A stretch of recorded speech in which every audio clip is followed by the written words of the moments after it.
When the devil wears a suit, you don't say no, you survive. Lila Monroe thought selling flowers in New York meant dodging street vendors and bad weather. She was wrong. The moment Adrian Vescari's black SUV pulled up to her stall, her quiet life shattered.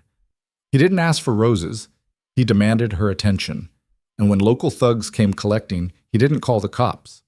He made them disappear. Now she's caught between a detective's questions and a crime lord's obsession, learning too late that some men don't just want you, they own you. Follow this story to the end, hit that like button, and comment your city below so I can see how far Lila's story reaches. The morning Lila's life changed forever started like any other, cold, gray, and smelling faintly of garbage and ambition. She stood behind her flower cart on the corner of Lexington and 53rd, arranging white peonies with fingers that had gone numb an hour ago. March in Manhattan was cruel that way. It pretended spring was coming, then punched you in the face with wind that cut straight through your jacket. How much for the tulips? A woman in yoga pants didn't wait for an answer before walking away, phone pressed to her ear. Lila didn't take it personally anymore.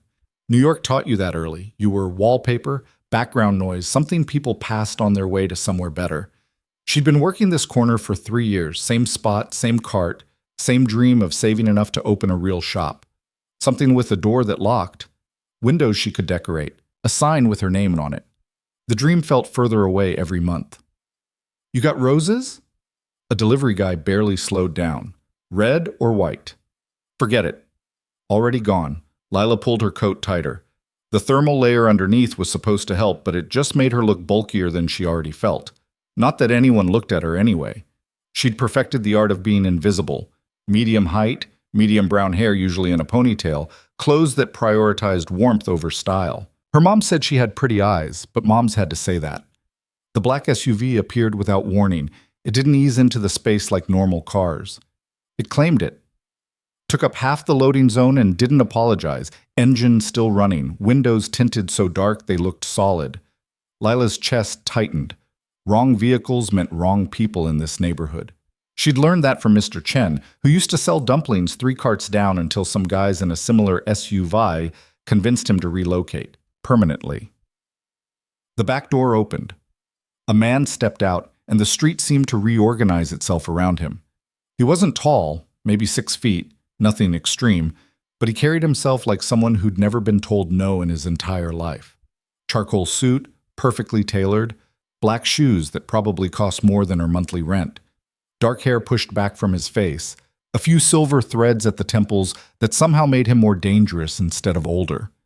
But it was his eyes that got her, dark, focused, patient in a way that made her skin prickle. He walked toward her cart like he had all the time in the world, and everyone around them seemed to sense it. The usual sidewalk chaos, tourists, commuters, delivery guys, parted without anyone appearing to notice they were doing it. Lila's hands wouldn't stop shaking. She shoved them in her pockets.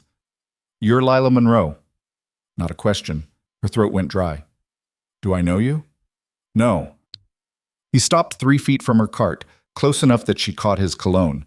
Something expensive and understated that made her cheap body spray feel like an apology. "But I know you." Every horror story her mother ever told her flashed through her mind at once.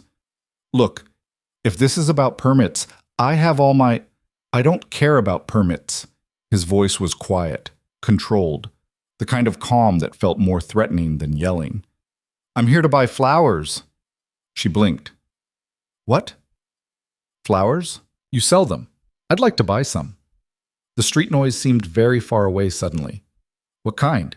She heard herself ask, autopilot taking over because her brain had stalled out. He studied her cart like he was buying a car. "What do you recommend?" "For what?" "Does it matter?" "Kind of, yeah. Apology flowers are different than funeral flowers. Congratulations flowers, anniversary, first date, sympathy, they all mean different things." Something shifted in his expression. Not a smile exactly, but close. "You take it seriously." "It's my job." "Most people just sell what looks pretty." "Most people don't care if the message matches." Lila pulled out a bunch of white roses, then reconsidered and set them back. "Who are they for?" "Someone who deserves beautiful things." His eyes never left her face. Someone who works too hard, who stands in the cold because she has to, not because she wants to. The bottom dropped out of her stomach. I don't... She took a step back, hit the cart. I think you have the wrong person. I don't. He pulled out his wallet, extracted a black credit card. Whatever you think is appropriate. Price isn't a concern. Sir, I really think it... Adrian. He set the card on her cart. My name is Adrian Vescari. She knew that name. She'd heard it whispered in the deli, muttered by her building super, mentioned in the kind of conversations that stopped when strangers got too close. Adrian Vescari. Connected. Dangerous. The kind of man whose business dealings never made the front page because people who wrote about him tended to lose interest in journalism. I can't... Her voice came out wrong, too high. I don't want trouble. Then we already have something in common. He gestured at the cart. The flowers? Her hands moved without permission, pulling out stems, purple irises for wisdom, white lilies for purity, some green trick dianthus for filler. Meaningless, safe, something she could make in her sleep. She wrapped them in brown paper, fingers clumsy, trying not to look at him and failing. $40, she managed. He didn't touch the card. Instead, he pulled out cash. A $100 bill, crisp like it had just been printed. Keep it. That's not... Keep it, Lila. The way he said her name made it sound like he'd been practicing. Buy yourself something warm. It's too cold to be out here. Then he took the flowers and walked back to the SUV like nothing strange had just happened, like he hadn't just turned her entire morning into something she couldn't explain. The vehicle pulled away, smooth and silent, leaving her standing there with $100 and a feeling she couldn't shake, like she'd just been marked by something she didn't understand. She looked down at the money in her hand, looked up at the space where his SUV had been. What the hell? She whispered to the street. Nobody answered. 2 days later, the problem started. Lila was restocking carnations when she felt them approach. Two guys in bomber jackets, walking with the kind of swagger that said they'd never been told no or punched hard enough to matter. Nice cart. The taller one had a scar through his left eyebrow. Business good? She didn't look up. Depends on the day. Yeah, well, here's the thing. He leaned against her display, crushing a bunch of daisies. This corner? It's protected. By who? By us. Tony and me, we make sure nothing bad happens. Accidents, theft, vandalism, stuff like that. He smiled, showing too many teeth. For a small weekly fee. I already pay the city for my permit. That's the city. This is us. Tony, the shorter one with cauliflower ears, cracked his knuckles like he'd seen someone do it in a movie. $300 a week, that's reasonable. That's insane. That's business. Lila's jaw tightened. $300 a week was half her profit, maybe more depending on the season. No? Scarface stopped smiling. You sure about that? I'm sure I don't have $300 lying around. Then figure it out. You got until Friday. He flicked a peony off the cart, watched it hit the ground. Be smart, flower girl. You're pretty when you smile. They walked away laughing, disappearing into the morning crowd like they'd never existed. Lila's hands were shaking again. She bent down, picked up the peony, tried to salvage it. The stem was broken. She threw it in the trash. That night, she barely slept. Her apartment in Washington Heights was small. One bedroom, kitchen the size of a closet, bathroom that only worked if you jiggled the handle. But it was hers. She'd scrimped and saved and bled for it. And now some guys in bomber jackets wanted $300 a week for the privilege of not destroying her cart. She thought about calling the police, laughed at herself. The NYPD didn't care about shakedowns unless someone died, and even then you had to fill out forms. She thought about her mother, who cleaned office buildings in Brooklyn and already worked 2 jobs. Her brother Marcus, 20 years old and convinced he was going to be a rapper despite having the musical talent of a brick. They were barely holding on as it was. Screw this, she muttered to her ceiling. Screw all of this. But she didn't have a better plan by morning. Friday came faster than she wanted. Lila opened her cart at 6 a.m., hands stiff from the cold and something else. Fear maybe, or anger she didn't know how to express. Scarface and Tony showed up at 9, right on schedule. So? Scarface looked pleased with himself. You got our money? No. His expression hardened. That's disappointing. I don't have it. I can't pay you. Can't or won't. Does it matter? Tony cracked his knuckles again. You know what happens now, right? You're going to threaten me some more? Nah. Scarface reached for her cart. We're going to teach you why people pay. He grabbed a bucket of roses, dumped them on the ground. Stop. Tony shoved her, not hard enough to knock her down, but enough to make his point. Stay there. She stayed. What choice did she have? 2 against 1, both bigger, both used to this. She wasn't a fighter. She was a florist. Scarface kicked over another bucket. Water splashed across the sidewalk, white lilies scattering like bones. Please, she heard herself say, hating how small she sounded. Please don't. Should have thought of that before. He reached for her third bucket and froze. Not because he wanted to, because someone made him. The black SUV was back, idling at the curb with its engine purring like a threat. The back door opened. Adrian Viscari stepped out, buttoning his suit jacket with the kind of precision that suggested he'd done it 1,000 times. Same perfect composure, same dark eyes that saw everything and judged accordingly. He looked at the scattered flowers, looked at Lila's face, looked at Scarface's hand, still extended toward the bucket. Gentlemen, his voice carried despite being barely above conversational. I think you're confused. Scarface straightened, trying to salvage his authority. This doesn't concern you. That's where you're wrong. Adrian walked forward, each step measured. This corner? It's protected. Yeah, by us. No. He stopped 3 feet away, hands in his pockets. Casual. Terrifying. By me. The color drained from Scarface's face. Mr. Viscari, we didn't know. Know what? That this establishment is under my protection? Adrian's expression didn't change. Ignorance isn't an excuse. We'll leave, right now. We didn't mean, you meant exactly what you did. Adrian glanced at Tony, who looked ready to vomit. You came here to intimidate someone who can't defend herself, to take money she doesn't have for protection she doesn't need. That's what you meant. Scarface was shaking now, actual tremors running through his shoulders. We're sorry, we won't come back. You're right about that. Adrian pulled his hands from his pockets, adjusted his cufflinks. This territory, 10 blocks in any direction, is closed to independent operators. Spread the word. Anyone who touches this cart, this business, or this woman answers to me. Understood? Yes, sir. Say it again. We understand. 10 blocks. Off limits. Good. Adrian's voice dropped lower. Now pick up the flowers. What? Every stem, every petal. Put them back exactly as you found them. Scarface looked at Tony. Tony looked at the ground. Together, they scrambled to gather the scattered blooms, hands clumsy with fear, trying to arrange them back in buckets while Lila watched in stunned silence. When they finished, flowers crooked and dripping, arrangement ruined but upright, Adrian nodded once. Leave. They left. Ran, actually, disappearing around the corner like demons were chasing them. The street settled back into its normal rhythm. Cars honked. Someone yelled about parking. A tourist asked for directions. Adrian turned to Lila. Are you hurt? She couldn't speak. Her throat had closed up, and her hands were shaking worse than before. Lila. He stepped closer, not touching her, but near enough that she could smell his cologne again. I need to know if you're injured. I'm fine.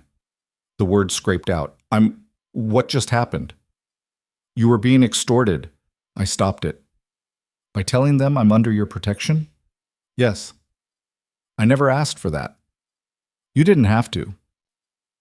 She stared at him, this man who showed up in expensive suits and scattered thugs like pigeons.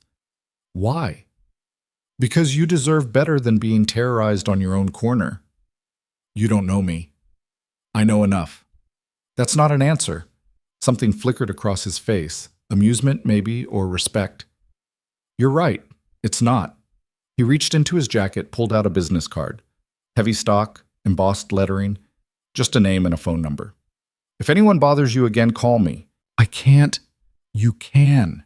He set the card on her cart. next to where the first $100 bill had been. You should. Mr. Viscari. Adrian, he corrected, same as before. And Lila? Don't come to work alone anymore, not for a while. I don't have a choice. Everyone has choices. Some are just harder than others. He started back toward his SUV, then paused. The flowers you sold me, they're beautiful. You have real talent. Then he was gone, black vehicle disappearing into traffic, leaving her alone with buckets of ruined flowers and a business card that felt like a bomb in her pocket. She looked at it, looked at her cart. What the hell? She whispered again. This time, it sounded different. Checked out. The weekend passed in a blur of confusion and reconstruction. Lila spent Saturday repairing what Scarface and Tony had destroyed, recutting stems, salvaging what she could, throwing away what was too damaged. The waste made her chest hurt. Every lost flower was money she couldn't afford to lose. But nobody bothered her. Nobody even looked at her wrong. Word traveled fast in her neighborhood. By Sunday, the other vendors were treating her differently. The coffee cart guy gave her a free cappuccino. The pretzel seller nodded respectfully. Even the cop who usually hassled her about blocking the sidewalk walked past without comment. She was marked now, protected. She wasn't sure how she felt about that. Sunday night, her mother called. Baby, you okay? Mrs. Chen said she saw some men at your cart. Lila closed her eyes. Manhattan's Chinese community had better intelligence networks than the FBI. I'm fine, Mom. She said they were bothering you, said someone important made them leave. It's handled. Lila Marie Monroe, don't you dare lie to me. Who was he? Just a customer. Baby, Mom, I'm 24. I can handle my own problems. Silence on the other end. Then, quieter. Your father said that once. The air left Lila's lungs. Her father had died when she was 15, heart attack at 42, working 2 jobs because one wasn't enough. She didn't talk about him. Her mother didn't either, usually. This is different, Lila managed. It's always different, until it's not. Her mother's voice cracked. Just promise me you'll be careful. Whatever's happening, whoever he is, promise me you won't do anything stupid. I promise. I love you. Love you too, Mom. She hung up feeling worse than before. Her phone buzzed. Unknown number. This is Adrian. The number you have will reach me directly, day or night. Use it if you need to. Lila stared at the text. Her thumb hovered over the delete button. She saved the contact instead. Monday morning felt different. The air was warmer, the light softer. Spring making another attempt to show up. Lila opened her cart early, arranging fresh tulips and hyacinths, trying to ignore the weight of Adrian's business card in her pocket. She transferred it from her jacket to her jeans to her coat, unable to throw it away, but equally unable to explain why. 9 o'clock came and went. No Scarface, no Tony. 10 o'clock. Still nothing. At 11, a different black car pulled up. Not an SUV this time. A sedan, equally expensive, equally anonymous. The driver got out. Older man, gray suit, the kind of face that suggested military background. He walked to her cart carrying something wrapped in brown paper. Miss Monroe? Yes? Delivery. He handed her the package, tipped an invisible hat, and left before she could ask questions. The package was light. She unwrapped it carefully, paper rustling. Inside was a scarf. Cashmere, deep burgundy, softer than anything she'd ever touched. No card, no note. Just a scarf, expensive and warm. And the certainty that it came from a man who knew she'd been cold. Lila's hands trembled as she wrapped it around her neck. It smelled faintly of that same cologne, subtle, expensive, impossible to ignore. Damn it, she whispered. But she didn't take it off. Chaz. The detective showed up Tuesday afternoon. Lila was mid-transaction with a tourist when she felt someone watching her. Not aggressive, like Scarface had been. Just present. Persistent. She finished making change, looked up. The man was maybe 40, worn suit, tired eyes, badge clipped to his belt like an afterthought. He held a coffee cup from the cart around the corner and studied her with the kind of patience cops developed after years of watching people lie. Lila Monroe? Her chest tightened. Yes? Detective Reeves, NYPD. He flashed his badge properly. giving her time to read it. Got a few minutes? I'm working. This won't take long. He smiled, but it didn't reach his eyes. Just a couple questions about an incident last Friday. She should have known this was coming, should have prepared better answers. What incident? 2 men harassing local vendors. Multiple witnesses say they approached your cart. That sound familiar? Maybe. Lots of people approach my cart. These ones tried to extort you for protection money. Did they? That's what I'm asking. Lila busied herself rearranging roses that didn't need rearranging. Some guys were rude. They left. End of story. Witnesses say someone intervened. Tall guy, expensive suit, drove a black SUV. Reeves sipped his coffee. That ring any bells? A customer helped me out. This customer have a name? I didn't ask. Huh. Reeves set down his cup, pulled out a small notebook. See, that's interesting, because everyone else on this block suddenly got real quiet about protection rackets. Like someone threw a switch, like someone very influential told them to shut up and behave. I wouldn't know about that. Wouldn't you? He studied her face. Adrian Viscari. You know that name? She forced herself to meet his eyes. Should I? Most people in this neighborhood do. He runs half the organized operations below 96th Street. Protection, laundering, transport, the whole 9 yards. Reeves flipped a page in his notebook. Smart guy. Never gets his hands dirty. Always 3 steps removed from anything prosecutable. But when he says jump, people ask how high. I sell flowers, detective. I don't know anything about organized crime. Maybe not. Or maybe you just became the most interesting person on this corner. He closed his notebook. Here's free advice. Adrian Viscari doesn't help people out of kindness. Everything he does has a reason. Whatever he wants from you, it's not worth the price. Nobody wants anything from me. Keep telling yourself that. Reeves picked up his coffee, tipped it toward her like a salute. When you're ready to talk, you've got my card. She didn't have his card. He hadn't given her one. Third pocket on your right, he called over his shoulder. Stay safe, Miss Monroe. She checked. Sure enough, a business card was tucked into her coat pocket. Detective Michael Reeves, Major Case Squad. Lila looked at it, looked at Adrian's card still in her other pocket. 2 men, 2 warnings, 2 completely different kinds of danger. She didn't throw either card away. That night, Marcus showed up at her apartment unannounced. Yo, sis. He pushed past her into the living room, all elbows and attitude, wearing a puffer jacket 2 sizes too big. We need to talk. Hello to you too. Lila closed the door. What's wrong? What's wrong is my sister's suddenly connected. He spun around, eyes wild. You know what people are saying? They're saying Adrian Viscari is protecting you. Adrian fucking Viscari. Language. Don't language me. This is serious. Marcus ran both hands through his braids. Do you know who that guy is? What he does? I'm aware. Are you? Because from where I'm standing, it looks like you've lost your mind. I didn't ask for his help. It doesn't matter if you asked. You took it. Marcus paced her small apartment like a trapped animal. Once you're connected to someone like that, you don't just walk away. That's not how it works. He scared off some thugs, that's all. That's all? Lila, come on. You're smarter than this. Marcus stopped pacing, faced her directly.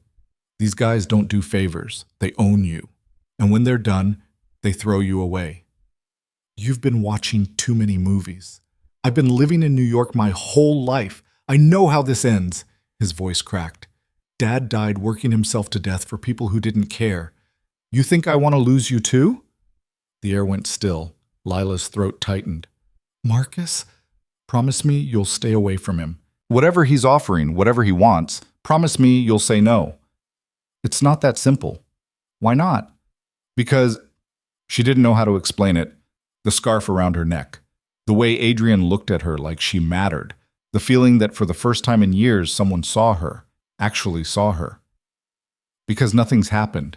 He helped me, that's all. That's how it starts. Marcus grabbed his jacket.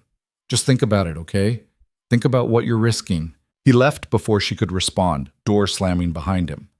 Lila stood alone in her apartment, surrounded by silence and secondhand furniture, wearing a cashmere scarf worth more than everything she owned combined. Her phone buzzed. I hope the scarf fits. Her fingers hovered over the keys. She should ignore it, should delete the number, should take her brother's advice and run as far from Adrian Vescari as possible. Instead, she typed, "It's beautiful, thank you." The response came seconds later. "You're welcome. Sleep well, Lila." She looked at those words for a long time. Sleep well. Like he cared whether she did or not. "What am I doing?" she whispered to her empty apartment. Her phone didn't answer. Wednesday morning brought unexpected chaos. Leela arrived at her corner to find someone already there, a woman, maybe 30, wearing a designer coat and holding an envelope. "Lila Monroe?" "Yes." "I'm Natasha. Mr. Vescari asked me to deliver this." She handed over the envelope, smiled professionally. "He also wanted me to inform you that your cart license has been updated. You're approved for extended hours and additional selling locations throughout the city." Lila's brain stalled. "I didn't apply for that." "Nevertheless, it's been approved. The paperwork's in the envelope." Natasha checked her phone. "He also wanted to know if you'd need help managing multiple locations. He has contacts with established florists who could stop." Lila's hands were shaking. "I don't understand what's happening." "Mr. Vescari is ensuring your business has room to grow." "Why?" Natasha's smile didn't waver. "I'm not privy to his motivations. I'm just the messenger." She left before Lila could ask more questions, heels clicking against pavement, disappearing into the morning crowd. Lila opened the envelope with numb fingers. Inside were permits she'd never requested, licenses she'd dreamed about but couldn't afford, official city documentation granting her access to premium selling locations, Central Park South, Columbus Circle, the Brooklyn Bridge entrance, locations that normally required years of waiting lists and thousands in fees. All approved, all legitimate, all because Adrian Vescari decided they should be. "No," Lila whispered. "No, no, no." Her phone rang. Unknown number. She answered without thinking. "What did you do?" "Good morning to you too." Adrian's voice was warm, amused. "I take it you received the permits?" "I can't accept these." "Why not?" "Because I didn't earn them." "You've been standing in the cold for 3 years selling flowers. How much more do you need to earn?" He paused. "Lila, this isn't charity. It's correction. You should have had these opportunities already. I'm simply removing obstacles." "By pulling strings? By using resources I have access to? Is that so wrong?" "It is when I don't know what it costs." Silence on the other end. Then, quieter. "It costs nothing." "That's not true. Nothing's free." "This is..." Another pause. "But if it makes you uncomfortable, I'll have everything reversed. The permits, the licenses, I'll undo all of it. Say the word." She should say it. Should tell him to back off, to leave her alone, to stop rewriting her life without permission. "Lila?" His voice was patient. "What do you want?" "I don't know." "That's fair. Take your time. Think about it. The permits are valid for 6 months, plenty of time to decide." "Why are you doing this?" "Because I can. Because you deserve better. Because..." He stopped himself. "Because I want to." The honesty in those last 4 words hit harder than any justification. "I need to go," she managed. "Of course. But Lila?" "Yeah?" "When you're ready to talk, really talk, not just about permits or flowers or what this costs, call me. I'll answer." He hung up before she could respond. Lila stood on her corner, holding permits worth thousands of dollars, wearing a scarf that shouldn't fit her life, carrying business cards from a detective and a criminal in opposite pockets. Her quiet life was over. She just wasn't sure what came next. She didn't call. For 3 days, Lila kept the permits in her apartment, tucked inside a drawer beneath winter sweaters she couldn't afford to replace. Out of sight meant out of mind, except it didn't work. Every time she looked at that drawer, her chest tightened with a mixture of anger and something worse. Temptation. The scarf stayed around her neck. Thursday passed quietly. Friday brought rain that turned her corner into a miserable swamp of puddles and ruined cardboard. Saturday, she sold exactly 4 bouquets to tourists who felt sorry for her. By Sunday, she was questioning everything. Her mother called during lunch break, voice tight with worry that had nothing to do with flowers. Mrs. Chen says men in suits have been asking about you. What kind of men? The expensive kind. Baby, what's going on? Lila watched rain drip off her cart's awning, each drop carrying a little more of her certainty away. I don't know, Mom. I really don't. That's not good enough. I know. Lila. I have to go. Customer. There was no customer, just rain and exhaustion and the growing sense that she'd already made her choice without admitting it. Monday morning, she opened the drawer. The permit stared back at her, official and impossible, offering a future she'd stopped believing in years ago. Columbus Circle. Central Park South. Locations where tourists actually bought flowers instead of just taking pictures of them. Her phone was in her hand before she could overthink it. Adrian answered on the first ring. Lila. The permits. Her voice came out steadier than expected. If I use them, what happens? You sell flowers in better locations, make more money, build the business you want. That's not what I meant. I know. She heard something in the background. Voices, movement, the ambient noise of somewhere busy. Give me a moment. The sounds faded. A door closed. When he spoke again, it was quieter, more intimate somehow, despite the phone between them. What do you want to know? What you want from me? Silence stretched between them, long enough that she wondered if the call had dropped. Then, nothing you're not willing to give. That's not an answer. It's the only one I have right now. He paused. Lila, I'm not going to lie to you. My life is complicated. People have opinions about what I do, who I am. Those opinions aren't always wrong. But what I want from you, it's simpler than you think. Which is? To see you succeed. To watch you build something that's yours. To know that someone in this city gets what they deserve for once. Her throat tightened. Why me? Because you're real. Because you stand in the cold selling beauty to people who barely notice you exist, and you do it with more grace than anyone I've ever met. His voice dropped lower. Because when I look at you, I don't see someone who wants something from me. I see someone who wants something for herself. That's rare. You don't know me. I'm trying to. If you'll let me. The rain had stopped without her noticing. Weak sunlight broke through clouds, catching on wet pavement, turning her corner into something almost pretty. The permits, she heard herself say. I'll use them, but that's all. No more surprises, no more whatever this is. I need boundaries. Done. I mean it, Adrian. So do I. She could hear the smile in his voice. When do you want to start? Tomorrow. Central Park South. I'll need to stock differently, figure out pricing. I'll have someone deliver additional inventory. Don't worry about cost. No. The word came out harder than intended. I pay for my own flowers. That's not negotiable. Another pause, then, with something that sounded almost like pride. Understood. Anything else? Yeah, stop having me followed. Excuse me? Don't play dumb. There's been a black sedan parked across from my building every night this week. Either yours or someone else's, and I'm hoping it's yours. It's mine. No hesitation, no apology. The men who threatened you work for people who don't take rejection well. Until I'm certain you're safe, the protection stays. I didn't agree to that. You didn't have to. This isn't about permission, Lila. It's about keeping you alive. The casual way he said it, alive, like it was a real concern, like people actually died over flower cart disputes, sent ice down her spine. You're scaring me. Good. You should be scared, but not of me. His voice softened. Never of me. She wanted to argue, wanted to tell him she didn't need protection, didn't want his guards or his attention or his permits, but her hands were still shaking from Tuesday's confrontation, and Detective Reeves's warning played on repeat in her head. Fine. The guards can stay, but they keep their distance. They will. You won't even know they're there.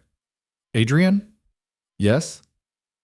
If this goes bad, if I end up regretting this, then I'll fix it. However you need me to, I promise.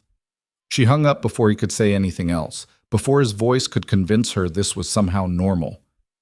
The drawer with the permits remained open. She pulled them out, spread them across her tiny kitchen table, and started planning a future that terrified her. The black sedan was still outside her building that night. This time, knowing it was there felt almost comforting. Almost. Detective Reeves showed up Tuesday morning at the new location.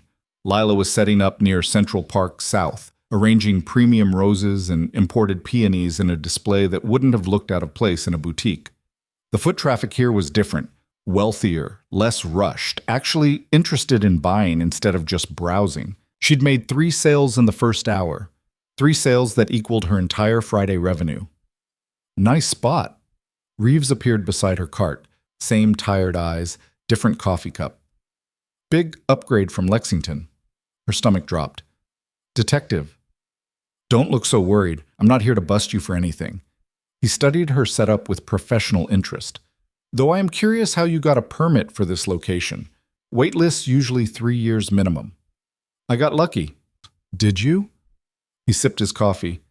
Or did Adrian Vescari make a phone call? I don't know what you're talking about. Sure you don't. Reeves pulled out his notebook, flipped to a marked page. Here's what I know. Friday, you get hassled by low-level thugs. Monday, those same thugs disappear. And I mean really disappear. No arrests, no hospital visits, just gone. Tuesday, you get visited by one of Vescari's people. Wednesday, permits you didn't apply for show up approved. Now you're selling flowers in one of the most expensive corners of Manhattan. He looked up. You see where I'm going with this? I see you making connections that aren't there. Am I? He closed the notebook. Miss Monroe, I've been working organized crime for 12 years. I know how this works. Vescari doesn't help people randomly. He invests in them, positions them, uses them. He's a customer who helped me out. That's all. That's what they all say, right up until they're standing in front of a grand jury trying to explain why money they can't account for ended up in their bank accounts. Lila's hand stilled on a bouquet of tulips. Are you saying I'm doing something illegal? Not yet, but you're close. Reeves set down his coffee, leaned against her cart. Look, I get it. He's charming, powerful, probably makes you feel special. That's his talent. But the second you become useful to him, really useful, your life stops being your own. And when it ends, because it always ends, you'll be the one facing charges while he walks away clean. I'm not involved in anything criminal. Maybe not today, but tomorrow? Next week? He straightened up. When he asks you to hold a package, deliver a message, meet someone at a specific time, will you still be clean then? He won't ask me to do that. Everyone thinks that. Then they're in prison wondering how they got there. Reeves picked up his coffee, started to leave, then turned back. One more thing, Marco Silvano. That name mean anything to you? No. Keep it that way. He runs operations in the Bronx and parts of Queens. Used to work with Vescari until they had a falling out. Now they're competing for territory. It's been quiet so far, but that won't last. He met her eyes. You're on Vescari's radar, which means you're on Silvano's too. People in the middle of those two don't usually fare well. He walked away, leaving her alone with expensive flowers and questions she couldn't answer. A text buzzed through minutes later. Everything okay? She stared at it. How did he know Reeves had been there? Were his people watching that closely? Fine. Just a customer. Good. Dinner tonight? Her thumb froze over the keyboard. Dinner. The word felt loaded, heavier than it should. I don't think that's a good idea. Coffee, then. Something public. Your choice of location. Adrian. One conversation, Lila. Face to face. No guards, no interruptions, just us. She should say no. Should delete his number and throw away the permits and go back to her old corner where life was hard but simple. Instead, she typed 7 p.m. The cafe on Amsterdam and 78th. I'll be there. She spent the rest of the day second-guessing everything. The cafe was small, local, the kind of place where Columbia students studied and neighborhood regulars nursed single espressos for hours. Lila arrived 15 minutes early, claimed a corner table, and tried to calm her racing heart. Adrian showed up exactly at 7. He'd dressed down, jeans, dark sweater, leather jacket, but somehow looked more dangerous than he did in suits, like he was pretending to be normal and not quite pulling it off. He spotted her immediately, navigated through the crowded space, and sat across from her without ceremony. Hi.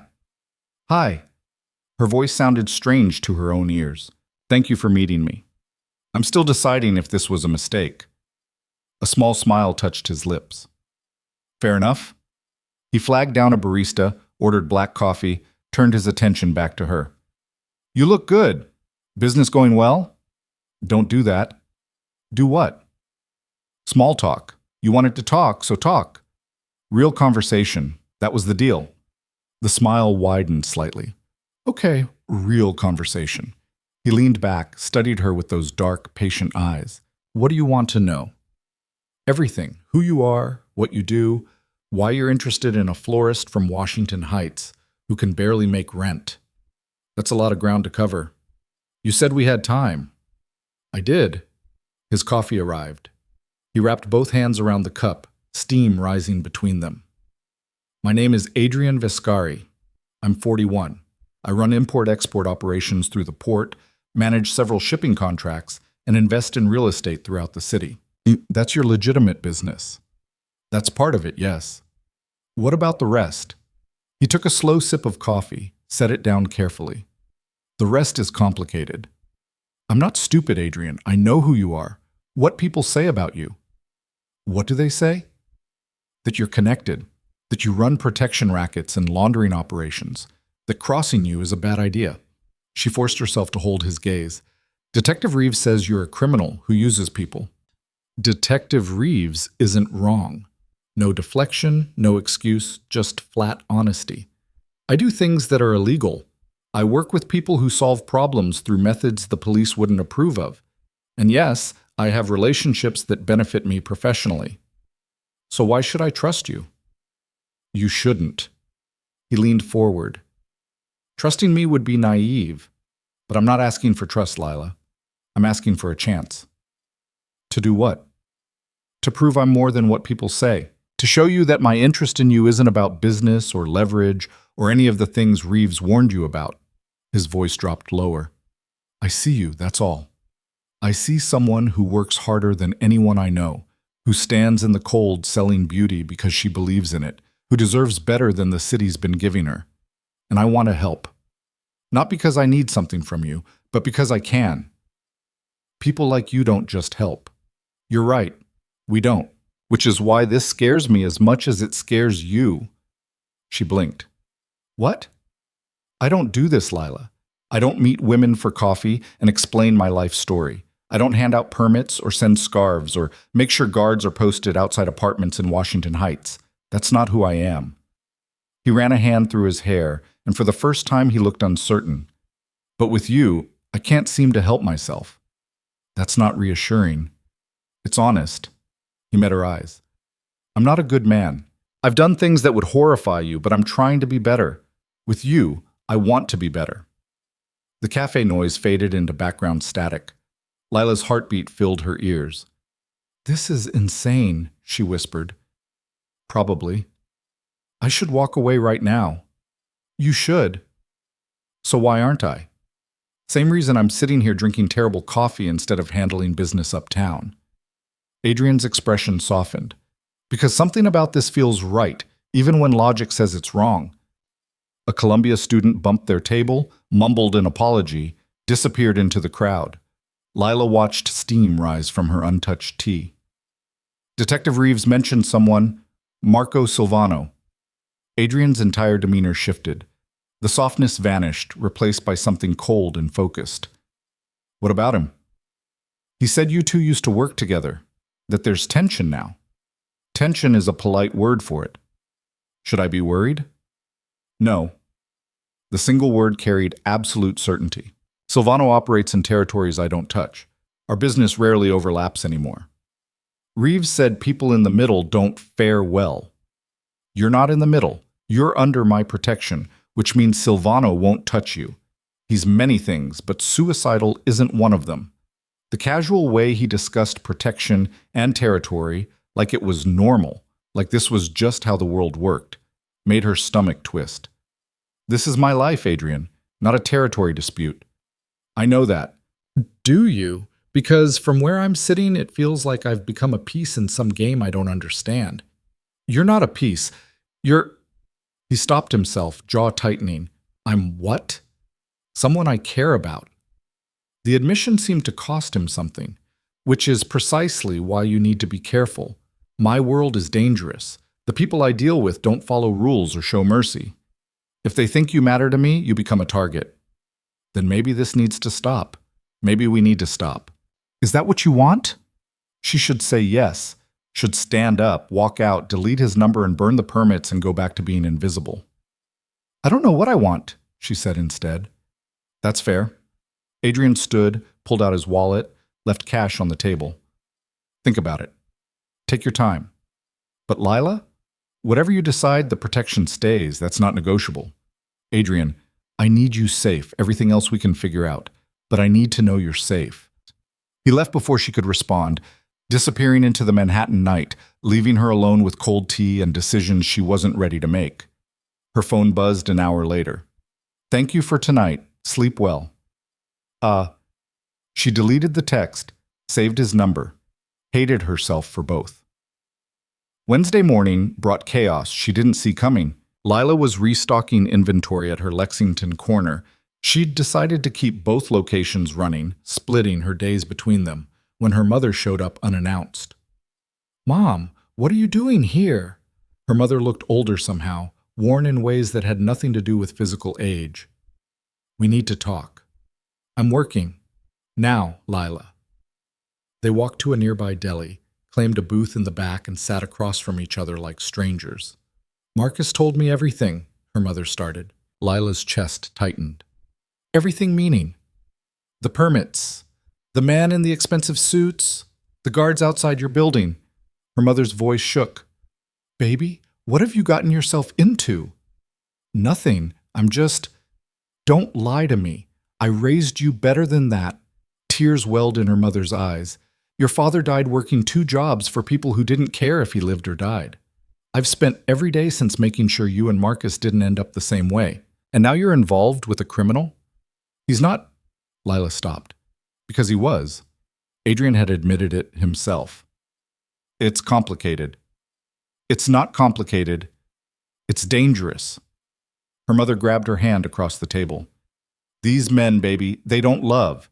They own. And when they're done with you, there's nothing left. Adrian's not like that. How do you know? You've known him, what, 2 weeks? A month? I know because... Because what? Because he sent her a scarf? Because he looked at her like she mattered? None of it sounded convincing when said out loud. Because he's trying. Trying isn't good enough, not when your life is at stake. My life isn't at stake. Isn't it? Her mother pulled out her phone, turned it around. The screen showed a news article. Local businessman found dead in the Bronx. Suspected gang violence. Police investigating. What is this? The man who used to run numbers in our old neighborhood. The one who got involved with people like your Adrian. Her mother's voice cracked. They found him in a dumpster 3 days ago. He has 2 kids, Lila. 2 kids who don't have a father anymore because he thought he could play in that world and walk away clean. Lila's hands went numb. That has nothing to do with... It has everything to do with it. This is what happens. People die, families get destroyed, and men like Adrian Viscari walk away to find someone new. Her mother was crying now, tears running down her face unchecked. I can't lose you. I can't. You're all I have left that's still good in this world. Mom, promise me you'll stop. Whatever this is, whatever he's offering, promise me you'll walk away. Lila looked at her mother's face, lined with fear and exhaustion and love that hurt to witness. She thought about her father, dead at 42, about Marcus, terrified his sister would disappear into the same violence that surrounded them daily, about Adrian, sitting across from her in that cafe, admitting he wasn't a good man but wanting to be better. I can't promise that. Her mother's face crumpled. Why not? Because for the first time in years, someone sees me, actually sees me, not just what I can do for them or how I fit into their plans. He sees me, Mom, and I don't know how to walk away from that. Even if it kills you? Even if it scares me? Her mother stood, gathering her purse with shaking hands. Then I can't watch this. I love you too much to watch you destroy yourself. Mom, please, call me when you come to your senses. If you come to your senses. She left, and Lila sat alone in the booth, surrounded by the smell of old coffee and regret. Her phone rang. Adrian. She answered, "Not now." "What's wrong?" "Everything. Nothing. I don't know." She pressed her palm against her eyes. "My mother just told me I'm destroying my life. My brother thinks you're going to get me killed. A detective's building a case against you, and probably me by association. And I'm sitting in a deli wondering why I'm not running." Silence on the other end. Then, "Where are you?" "It doesn't matter." "Lila, where are you?" She told him. "Stay there. I'm coming." "Adrian, no!" But he'd already hung up. He arrived in 20 minutes, which meant he'd been close. Too close. He slid into the booth across from her, still wearing yesterday's leather jacket, hair slightly disheveled like he'd been running his hands through it. "Talk to me." "About what?" "How my family thinks I'm making the biggest mistake of my life? How they're probably right?" "Are they?" She looked up, met his eyes. "I don't know. You tell me. Am I making a mistake?" "Yes." No hesitation. The honesty stabbed deeper than a lie would have. "Then why are you here?" she asked. "Because mistakes are all I know how to make, but they're my mistakes, not yours." He leaned forward. "Your family's right to be scared. I am dangerous. My world is violent. People who get close to me end up hurt, or worse. Everything they're saying is true. Then I should walk away." "You should." "Stop saying that!" "What do you want me to say? That I'm safe? I'm not. That loving me won't cost you? It will. That I can protect you from every threat?" His voice hardened. "I can't. Not completely. Not in ways that matter. So this is pointless." "No." He reached across the table, stopped just short of touching her hand. "It's the most important thing I've ever done. Because you're the first person in 20 years who's looked at me and seen someone worth saving. And even if I can't keep you completely safe, even if this ends badly, I have to try." "Why?"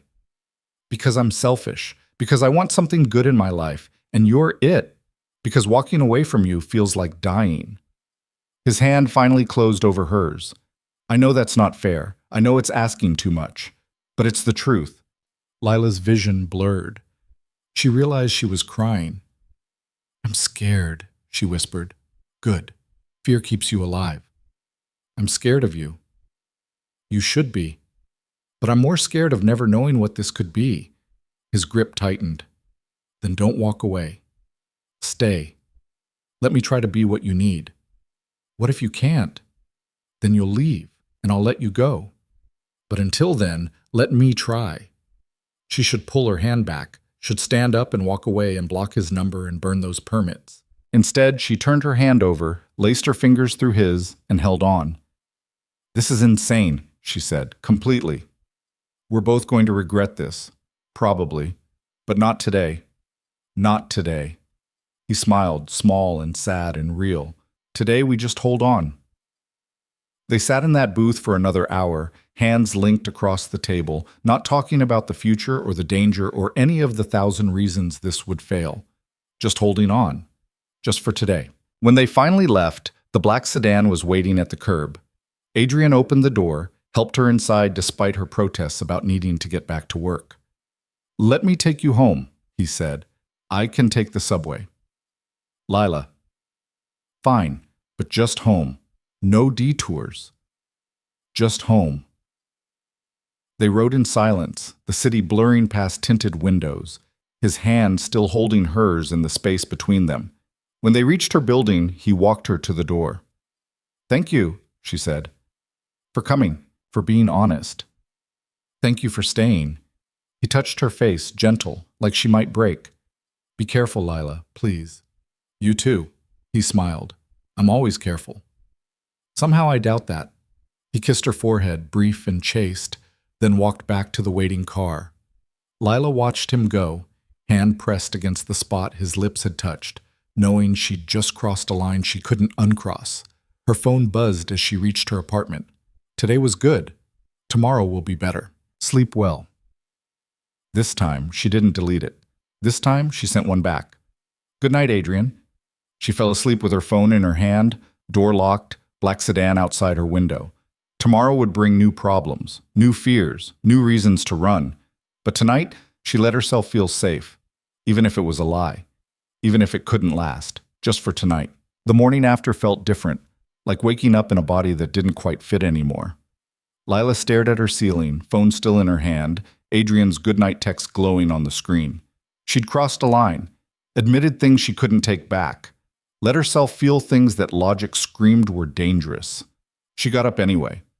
Thursday traffic was light on her way to Central Park South. The spring air had finally committed to warmth, bringing out joggers and tourists and people who actually stopped to smell flowers instead of rushing past them.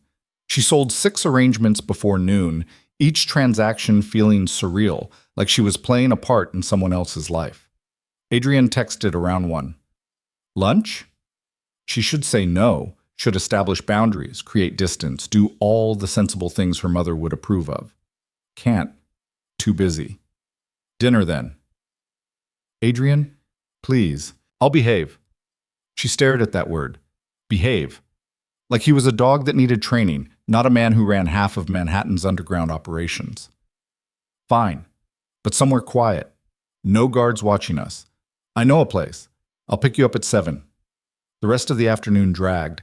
She couldn't focus, kept checking her phone, jumped every time someone in a dark suit walked past. By 6, she'd given up pretending to work and packed up early, heading home to change into something that didn't smell like roses and street vendor steam. Her apartment felt smaller than usual.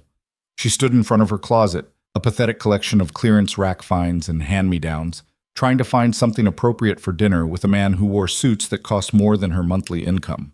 She settled on jeans and a black sweater, clean, simple, honest about who she was. Adrian arrived exactly at 7, but this time he came alone.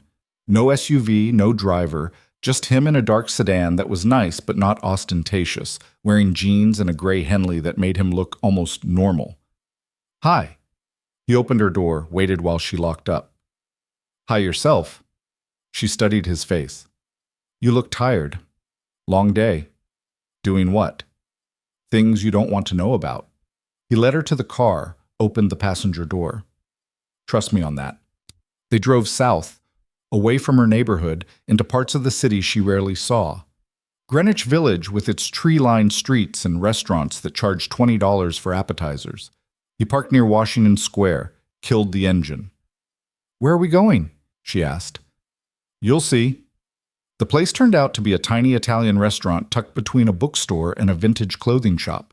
No sign outside, just a red door with a brass handle. Adrian opened it, and they stepped into warmth that smelled like garlic and wine and bread baking somewhere close.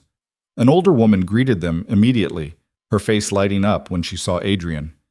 Adriano, finally, you come back to see me. Sophia. He kissed both her cheeks, switched seamlessly into Italian that Lila couldn't follow. The woman responded with rapid-fire affection, gesturing animatedly, then turned her attention to Lila. And who is this beautiful girl? This is Lila. Lila, meet Sophia. She's been feeding me since I was 16. 16 and too skinny. Sophia grabbed Lila's hands, squeezed them. Welcome, welcome. Any friend of Adriano's eats like family here. Come, sit. She led them to a corner table, partially hidden by a wine rack, private without feeling isolated. Candles flickered on every surface.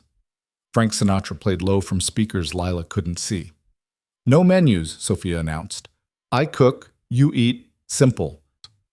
She disappeared before Lila could protest. She's not actually asking, Adrian said, watching Lila's expression. Sophia decides what you need, then makes it. Arguing is pointless. How do you know her? I used to work in her husband's warehouse, loading trucks, moving inventory, 16 years old and stupid enough to think I was tough. He smiled at the memory. Sophia would bring lunch every day. Made sure we ate real food instead of the garbage we'd buy from street carts. When her husband died, I helped her keep the warehouse running until she could sell it. She's been trying to feed me proper meals ever since. You were a warehouse worker? Everyone starts somewhere. And now? Now I own the warehouses. He said it matter-of-factly, no pride or shame. Just statement of fact. Sophia returned with wine, red, rich, poured into glasses that had probably been here since the restaurant opened. Then came bread, still warm, with olive oil that tasted like sunlight. Then pasta, homemade, tossed with something that made Lila's eyes close involuntarily. This is incredible, she managed between bites. Told you! Adrian was watching her instead of eating. Sophia doesn't cook food. She cooks absolution. Is that what you need? Absolution? Every day. The honesty in those two words stopped her fork halfway to her mouth. They ate in comfortable silence for a while, the restaurant filling up around them with couples and families and people who looked like regulars.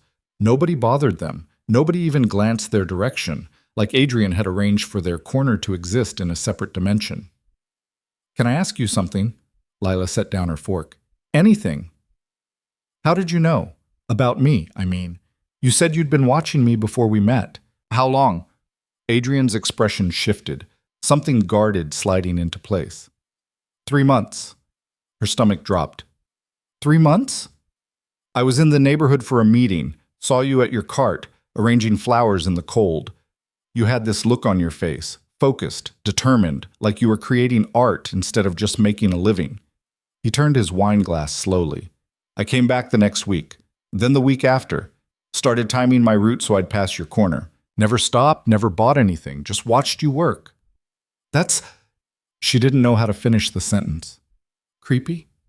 Romantic? Terrifying? I know how it sounds, but I couldn't stop myself.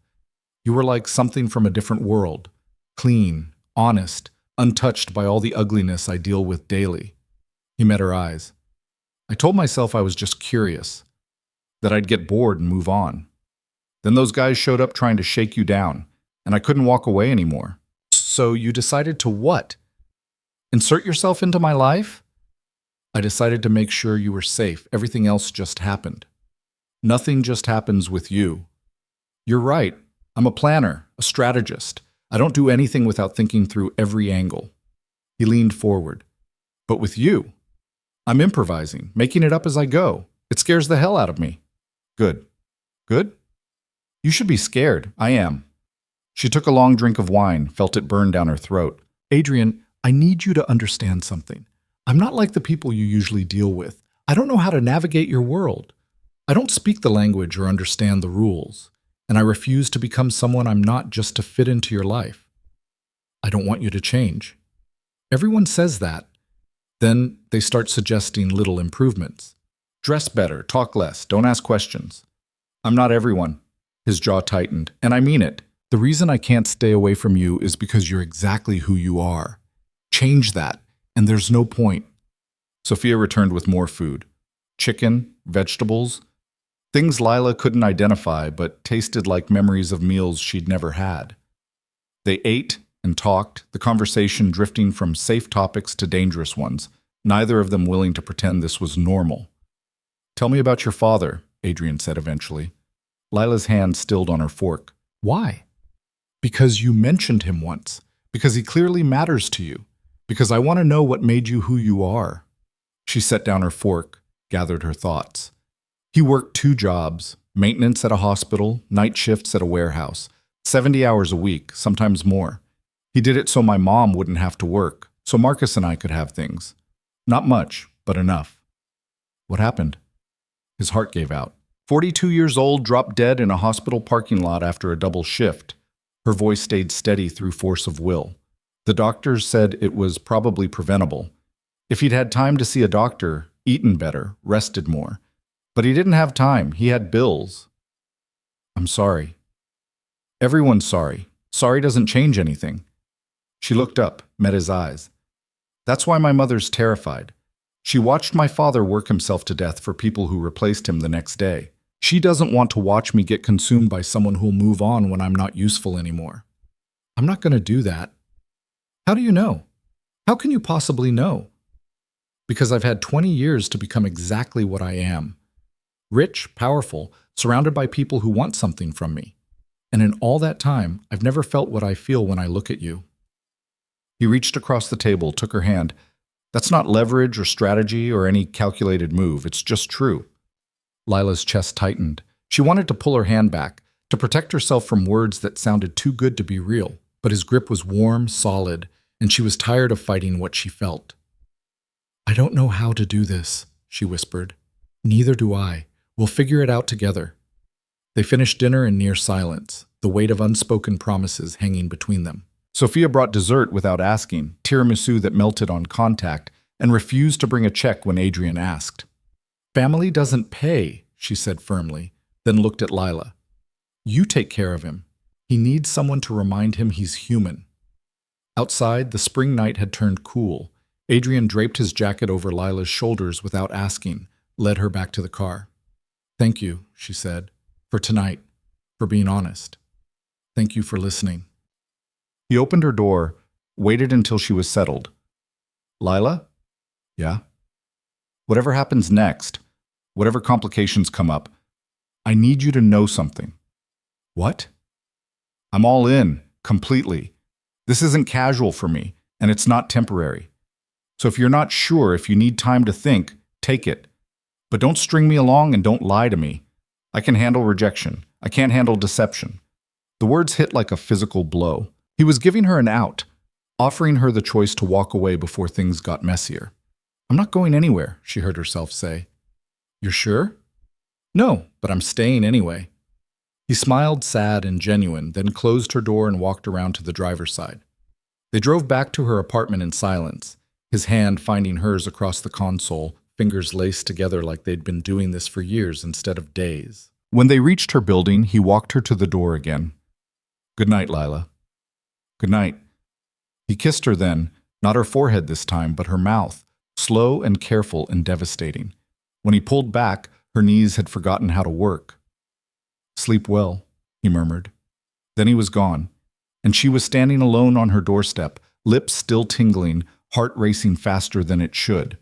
Her phone buzzed before she made it upstairs. "Thank you for tonight, for trusting me." She typed back immediately. "Thank you for being worth it."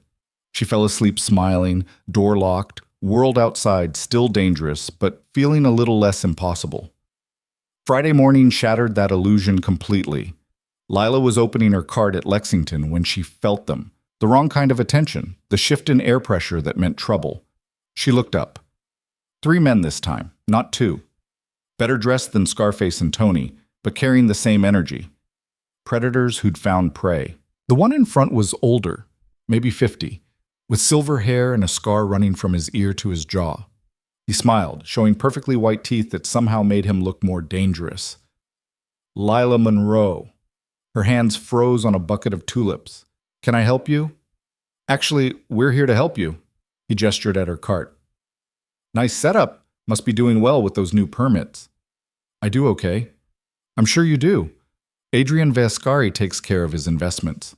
The smile widened. "I'm Marco Silvano. Has Adrian mentioned me?"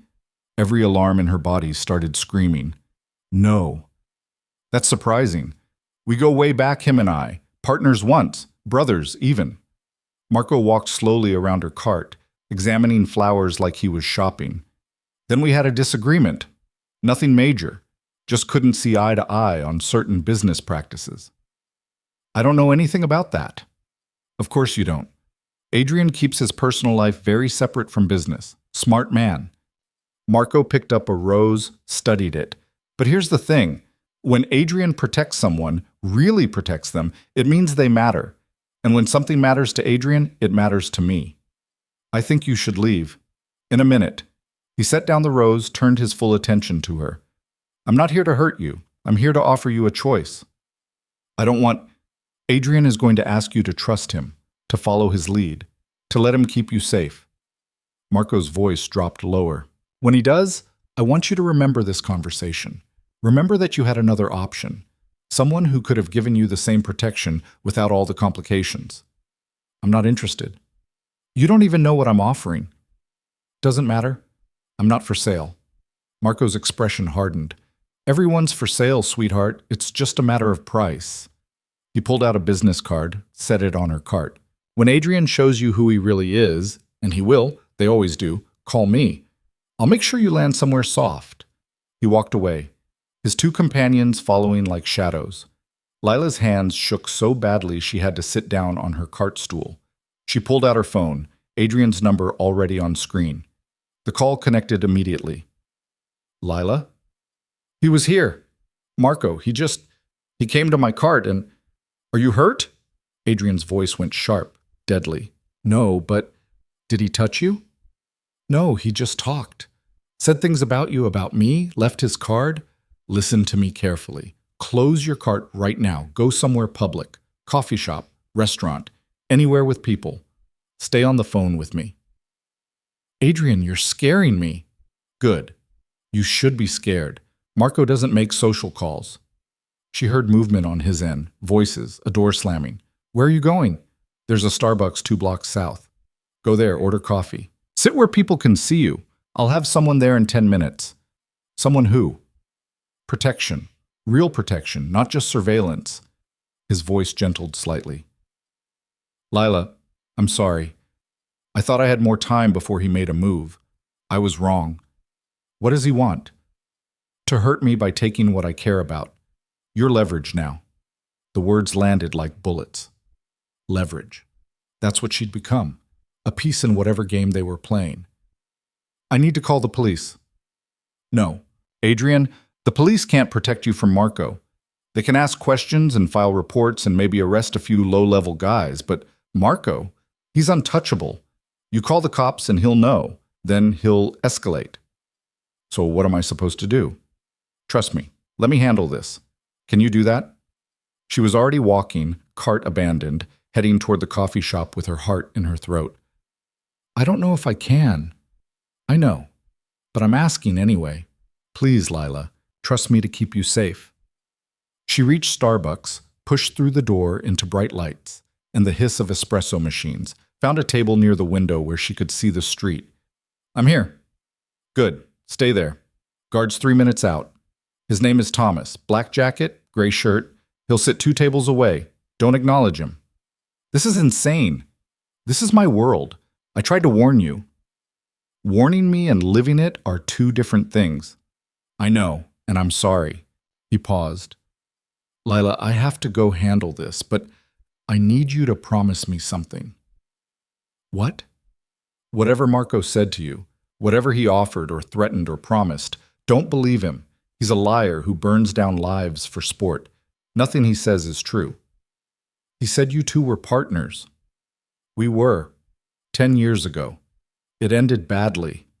Adrian's voice went cold. I'll explain everything tonight.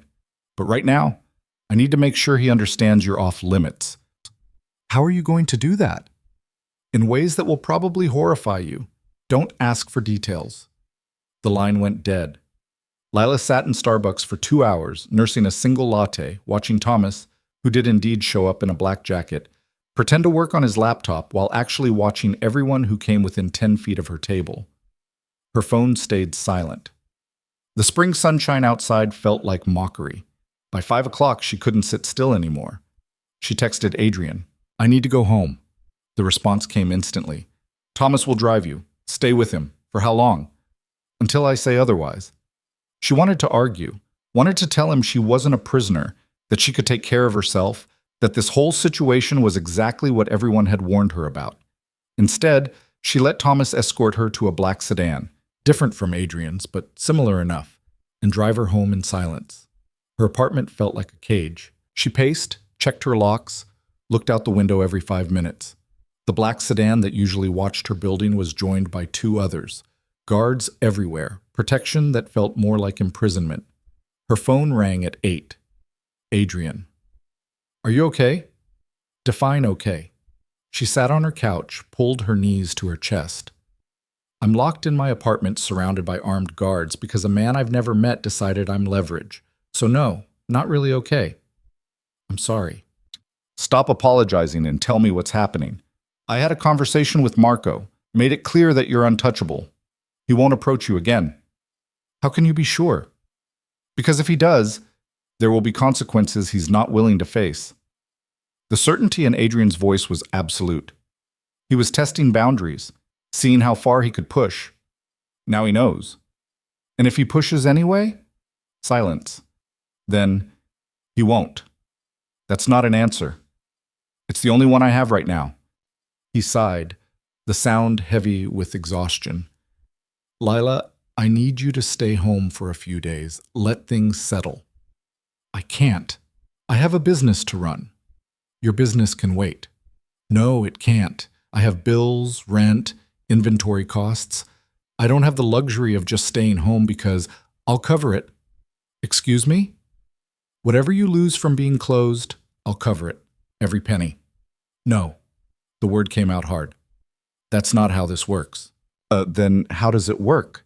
Because from where I'm sitting, keeping you alive is more important than your pride. This isn't about pride. It's about... She stopped, trying to organize thoughts that wouldn't stay still. If you start paying for my life, I become what Marco said I am. An investment. Something you own. That's not... It is. You know it is. Her voice cracked. I need to be my own person, Adrian. Even in this. Especially in this. Another long silence. Okay, he said finally. You're right. I'm sorry. Run your business however you need to, but the guards stay, and you don't work alone. Those are non-negotiable. Fine. And Lila? What? This isn't forever. Just until Marco gets bored and moves on to his next fixation. A few weeks, maybe a month. And if he doesn't get bored, then we'll deal with it together. She wanted to believe him, wanted to trust that this would resolve itself cleanly, that she could go back to her normal life and pretend none of this had happened. But she could still see Marco's smile, still hear his voice offering her a choice she never asked for. I'm scared, she admitted. So am I. Really? Terrified. Because I brought this into your life, and I don't know how to protect you from it without making everything worse. He paused. But I'm trying. I swear I'm trying. I know. Get some rest. I'll check in tomorrow. Adrian? Yeah? Don't do anything stupid. A soft laugh. Too late for that.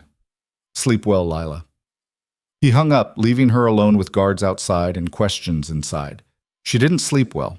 She barely slept at all. Saturday morning, Lila opened both her locations with Thomas shadowing her at Lexington and another guard, this one named Vincent, posted at Central Park South. She sold flowers to people who didn't notice the men in black jackets hovering nearby, made small talk with tourists who had no idea they were standing in the middle of a territorial dispute. By noon, she was exhausted. Her phone buzzed. Not Adrian this time. Detective Reeves. We need to talk. Meet me at the precinct when you can. She stared at the text, torn between ignoring it and doing what she knew was right. After work. 5 o'clock. See you then. She didn't tell Thomas where she was going when she closed up early. Just said she had errands and took the subway to the 19th precinct, walking through doors that felt heavier than they should. Reeves was waiting in a conference room, folders spread across the table, that same tired expression on his face. Thanks for coming. Did I have a choice? Always. Sit. She sat. Reeves pushed a folder toward her. Marco Silvano approached you yesterday. Tell me what he said. How did you... We've had surveillance on him for 3 months. You were on camera talking to him. Reeves opened the folder, showed her grainy photos of her and Marco at her flower cart. What did he want? To scare me. To turn me against Adrian. I don't know. Did it work? Which part? Either. Lila looked at the photos, at her own face frozen in fear, at Marco's predatory smile. He said I had a choice. That when Adrian showed me who he really was, I should call him instead. Are you going to? No. Why not? Because I'm not interested in choosing between two criminals. I just want to sell flowers and pay my rent and live my life. That life's over. Reeves pulled out more photos. These ones of Adrian, of his associates, of locations she recognized from the news. The second you got involved with Vescari, your quiet life ended. Now you're in the middle of a war, and you don't even know the rules. Then tell me the rules. There are no rules, just survival. He leaned forward. Marco's going to escalate. He's going to push until Adrian pushes back. And when that happens, people in the middle get hurt, always. Adrian said he'd protect me. He'll try. But he can't protect you from everything. Not from Marco, not from the people Marco works with, and definitely not from what happens when the whole thing explodes. Reeves closed the folder. I'm offering you a way out. What way? Testify. Tell us everything you know about Vescari's operations. We'll put you in protection, relocate you, give you a new start somewhere Marco and Adrian can't reach. Her stomach dropped. You want me to turn on him? I want you to save yourself. By destroying him. By telling the truth. I don't know anything worth testifying about. You know more than you think. Bank accounts, meetings, associates he's careful about. Just talking to us could give us leverage. No. The word came out firm. I'm not doing that. Even if it means your life? Even then, Reeves studied her for a long moment. You love him. I barely know him. That's not an answer. She met his eyes. I'm not going to betray him. Whatever you think he's done, whatever you're investigating, I'm not your witness. Then you're choosing him over your own safety. I'm choosing not to be someone who destroys people for my own benefit. There's a difference. Reeves gathered his folders, stood up. When this goes south, and it will, don't say I didn't warn you. I won't. She left the precinct feeling worse than when she arrived. Adrian called as she was getting on the subway. Where are you? Heading home. Thomas said you ditched him. I had personal business. With who? She considered lying, decided against it. Detective Reeves. He wanted me to testify against you. Silence on the other end. Then carefully, what did you tell him? No. Lila. I'm not going to betray you, Adrian. Not for protection, not for safety, not for anything. She gripped her phone tighter. But I need you to be honest with me, about everything. No more surprises, no more secrets. If I'm going to be in this, I need to know what this actually is. Okay. Okay. Come to my place tonight. I'll tell you everything. No filters, no protection, just truth. Her heart hammered against her ribs. Where do you live? Tribeca. I'll text you the address. Come at 8. Adrian, I know what I'm asking. Come anyway. He hung up before she could respond. The address came through minutes later, followed by another text. This is me trusting you. Please don't make me regret it.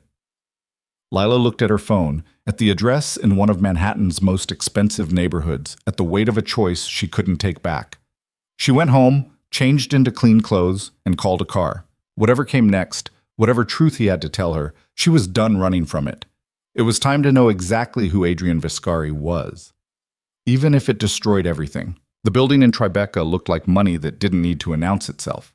Limestone facade, understated entrance, doorman who barely glanced at Lila before nodding her through like he'd been expecting her.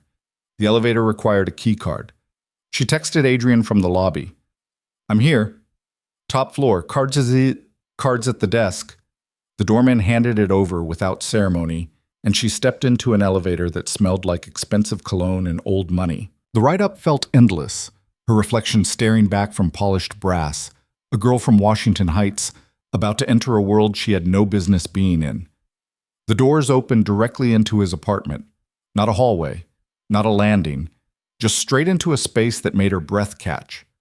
Floor-to-ceiling windows overlooking the Hudson, the kind of view that showed up in magazine spreads and fantasy Pinterest boards.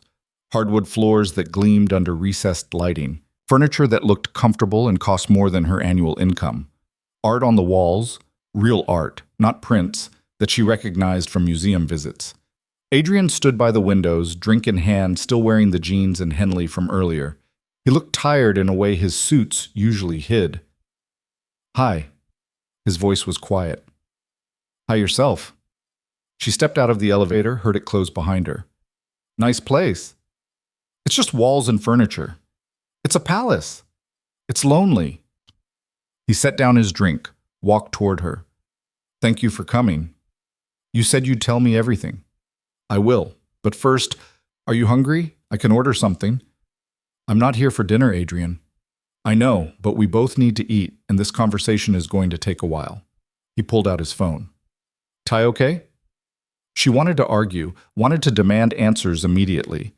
But her stomach was empty and her nerves were shot, so she nodded. He ordered enough food for 4 people, then led her to a couch that faced the windows. The sun was setting over New Jersey, painting everything gold and amber. Where do you want me to start? He asked. The beginning. Who you are. What you actually do. All of it. Adrian leaned back, stared at the ceiling like he was organizing decades into something coherent. My father ran numbers in Brooklyn. Small operation, nothing major. He died when I was 14. Heart attack, same as yours. Lila's chest tightened. I didn't know. Why would you? We don't advertise our damage. He took a slow breath. After he died, my mother worked 3 jobs trying to keep us afloat. I watched her kill herself the same way your father did. By the time I was 16, I'd decided I was going to make enough money that she'd never have to work again. So you started working in warehouses. I started running errands for people who paid better than legitimate work. Deliveries, pickups, things I knew better than to ask about. His jaw tightened. I was good at it, fast, reliable, kept my mouth shut. By 18, I was managing whole operations. By 25, I owned them. Operations meaning import-export initially, real goods, legitimate business, but the margins were thin and the people I worked for wanted more. So I diversified. Protection services mostly. Businesses pay us to make sure nothing bad happens to them. That's extortion. It's insurance. The police can't protect everyone. We can. He met her eyes. I'm not saying it's right. I'm saying it's what I do. What else? Money management. When people have cash they can't deposit in normal banks, we help them invest it. Take a percentage for our trouble. Laundering. Yes. The single word landed heavy between them. And Marco? Lila asked. Where does he fit? Marco and I met 20 years ago. We were both climbing, both ambitious. We became partners, split territories, watched each other's backs. Adrian's expression went cold. Then 10 years ago, I found out he was trafficking. Not drugs or weapons, people. Women, mostly. Bringing them in with promises of legitimate work, then forcing them into situations they couldn't escape. Lila's stomach turned. What did you do? I told him to stop. He refused, said the margins were too good, that I was being sentimental. Adrian's hands clenched into fists. So I burned his operation to the ground, freed everyone he'd imprisoned, gave them money and documentation to start over. Then I told him if he ever touched that business again, I'd kill him. Did he stop? Yes, but he's never forgiven me. We've been circling each other for a decade, looking for weak spots. You're the first real one I've shown him. The food arrived before she could respond. Adrian paid the delivery person, brought everything to the coffee table, started unpacking containers like this was normal, like they weren't discussing criminal empires over pad thai. They ate in silence for a while, the city lights coming on below them, transforming Manhattan into something that looked almost beautiful from this height. Why flowers? Adrian asked eventually. What? Why did you choose flowers? You could have done anything. Lila set down her fork. My grandmother had a garden, tiny thing in Queens, barely 10 feet square. But she grew everything, roses, lavender, herbs I can't pronounce. When things got bad at home, when my parents were fighting about money, I'd go there and just sit, watch her work. She said flowers were proof that beautiful things could grow anywhere, even in concrete. What happened to her? Died when I was 12. Cancer. She swallowed hard. I started working at a flower shop that summer. Been doing it ever since. You're good at it. I'm good at making people believe beauty matters. In this city, that's basically magic. Adrian smiled, small and sad. Yeah, it is. They finished eating, containers scattered across the table, the conversation drifting to safer topics. Lila learned he'd never been married, had no kids, spent most of his time managing businesses that ranged from legitimate to questionable. He learned she'd never been in a serious relationship, had been too busy surviving to think about romance, still sent half her income to her mother even though she could barely afford it. Why do you keep doing it? He asked. The money, I mean, if you can't afford it. Because my mom did it for me. Because Marcus needs to finish school. Because family takes care of family. She looked at him.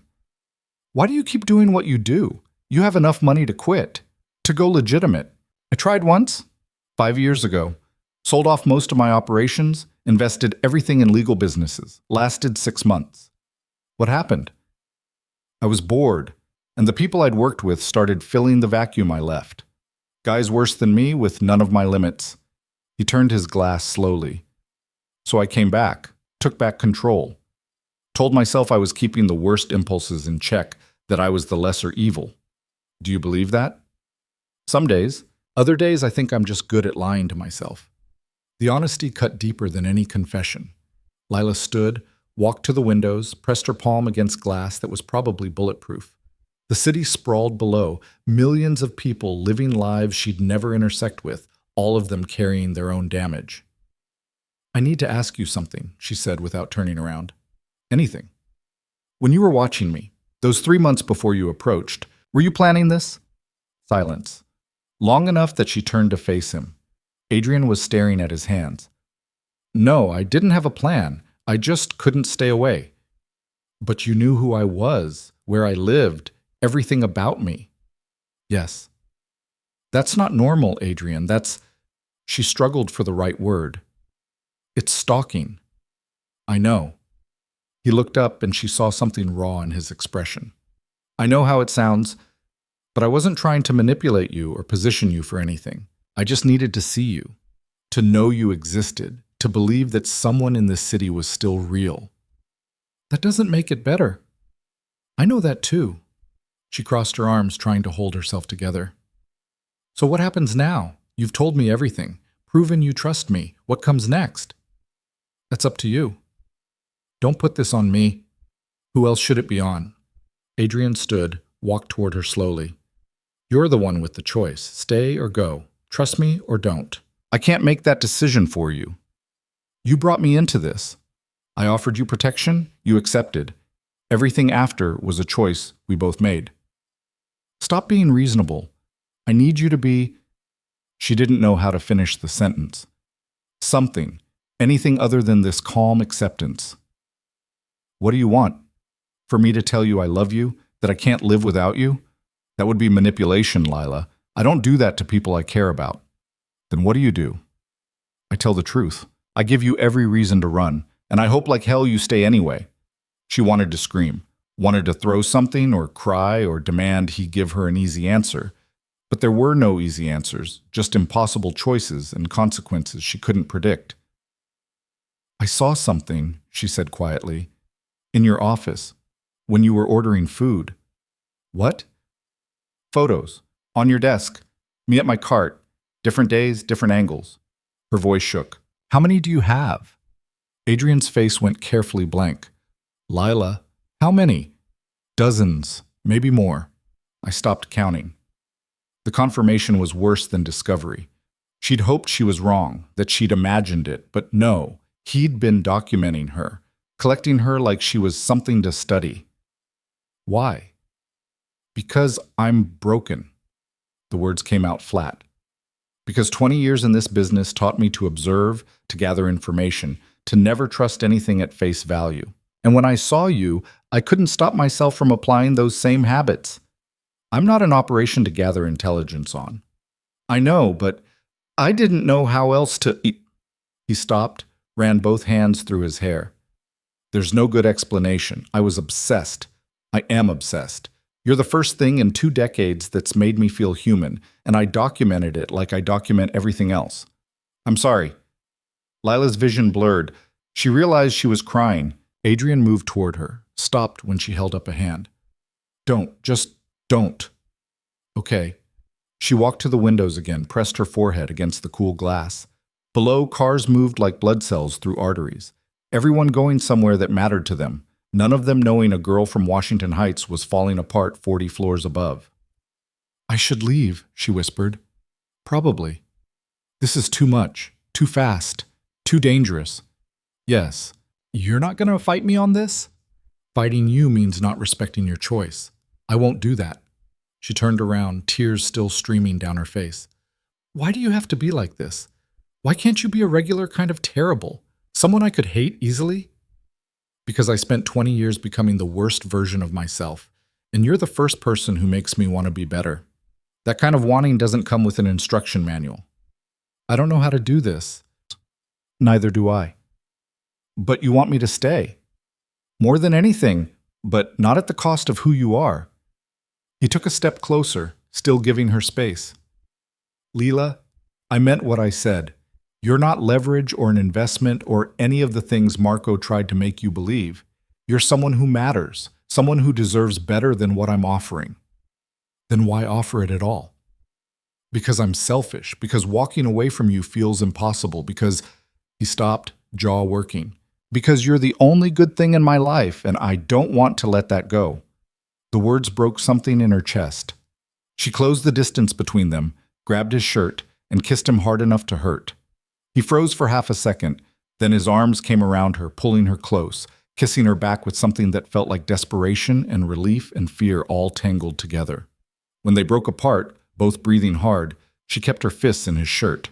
"I'm staying," she said. "Lila, shut up. I'm staying, not because you manipulated me or because I don't know better. I'm staying because I want to, because this terrifies me and excites me and feels like the first real thing I've done in years." She met his eyes.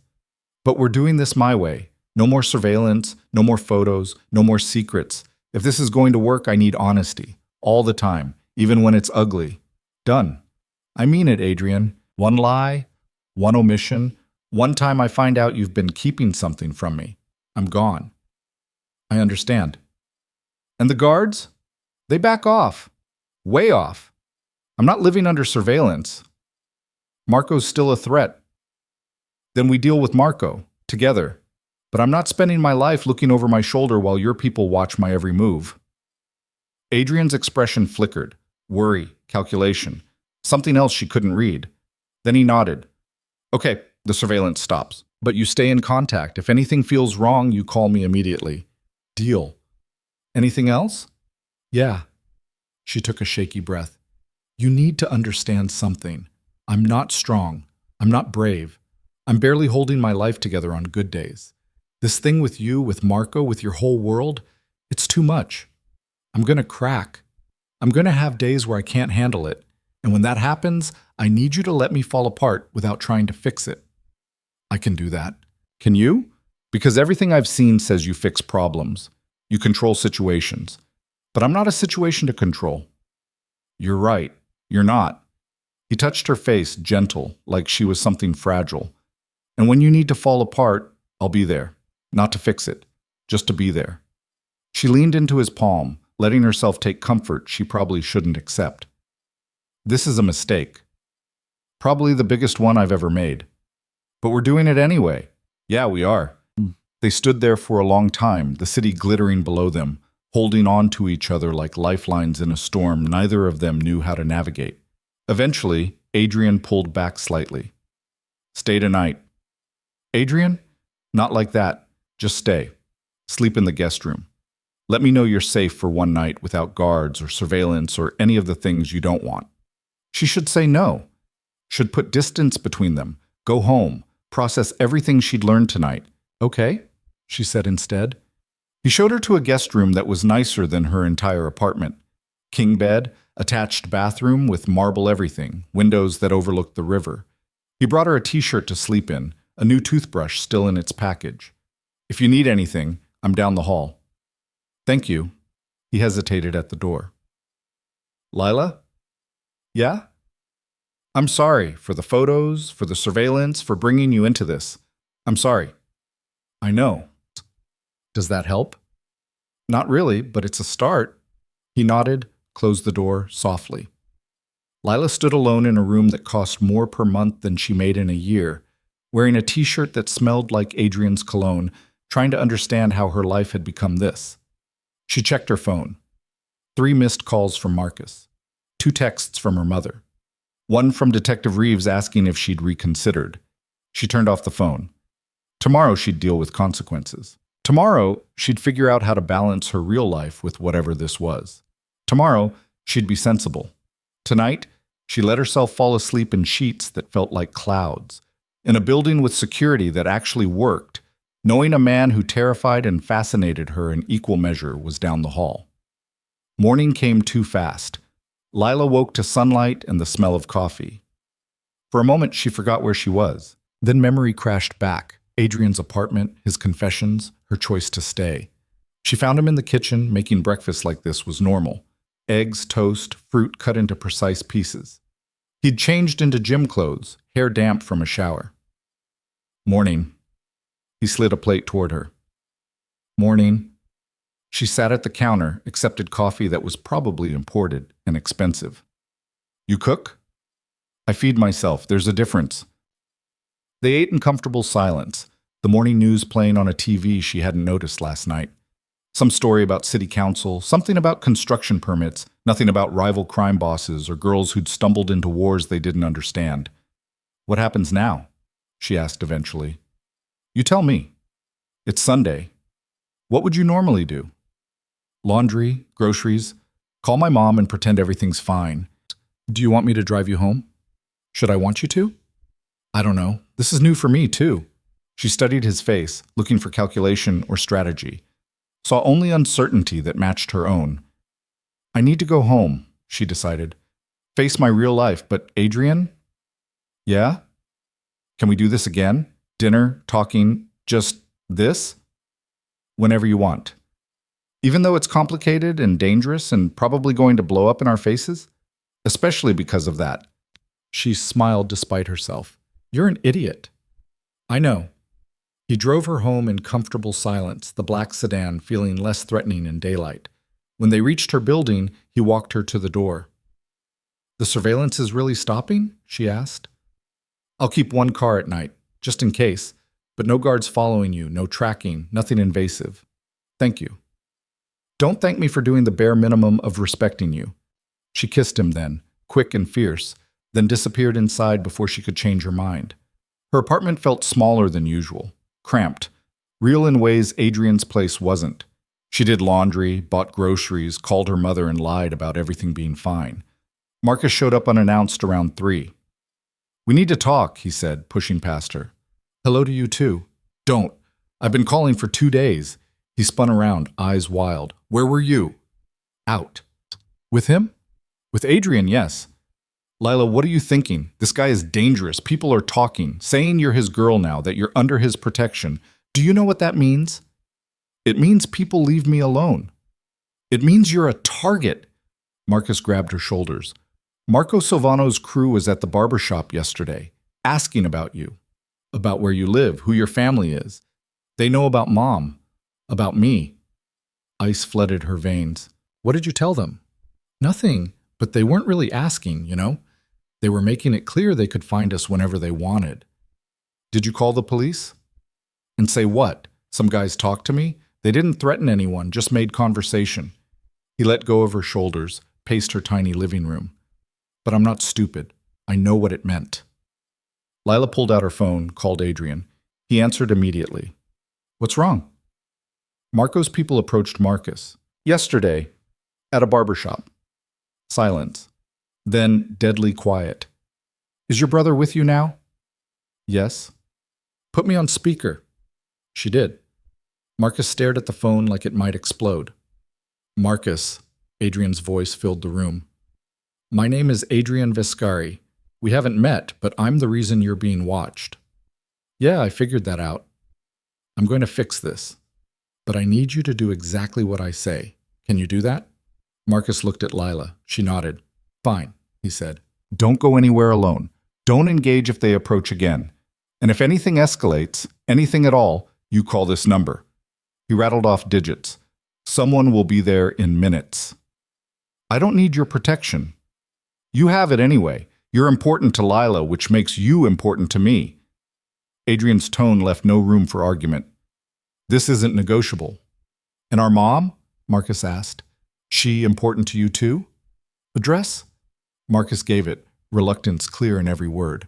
She'll have a security detail by tonight. Discreet, invisible, but there. They won't interfere with her life, but they'll make sure Marco's people understand she's off limits. This is insane. This is my world. Welcome to it. Adrian paused.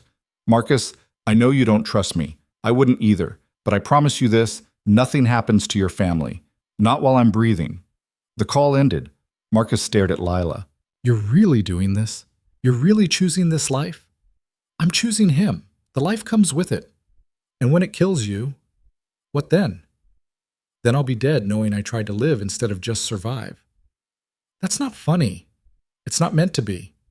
She sat on her couch, suddenly exhausted. Marcus, I know you're scared. I'm scared too.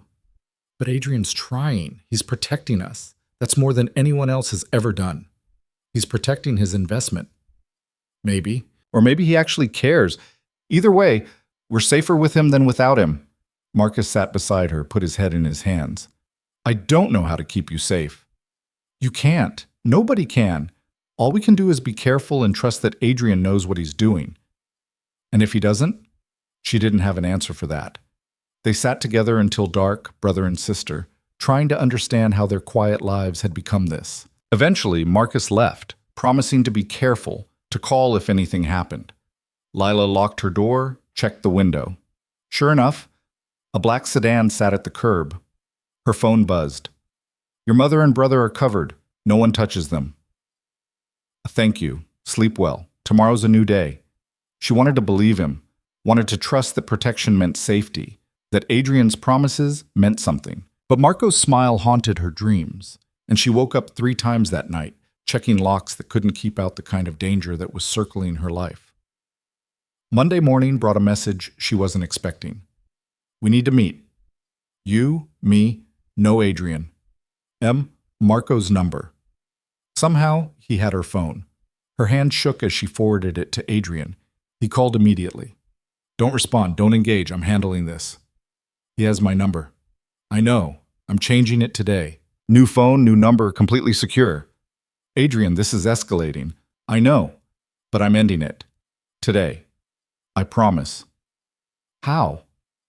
In ways you don't want details about. Trust me, Lila. Please. She wanted to, desperately wanted to believe he could make this stop. Okay, she whispered.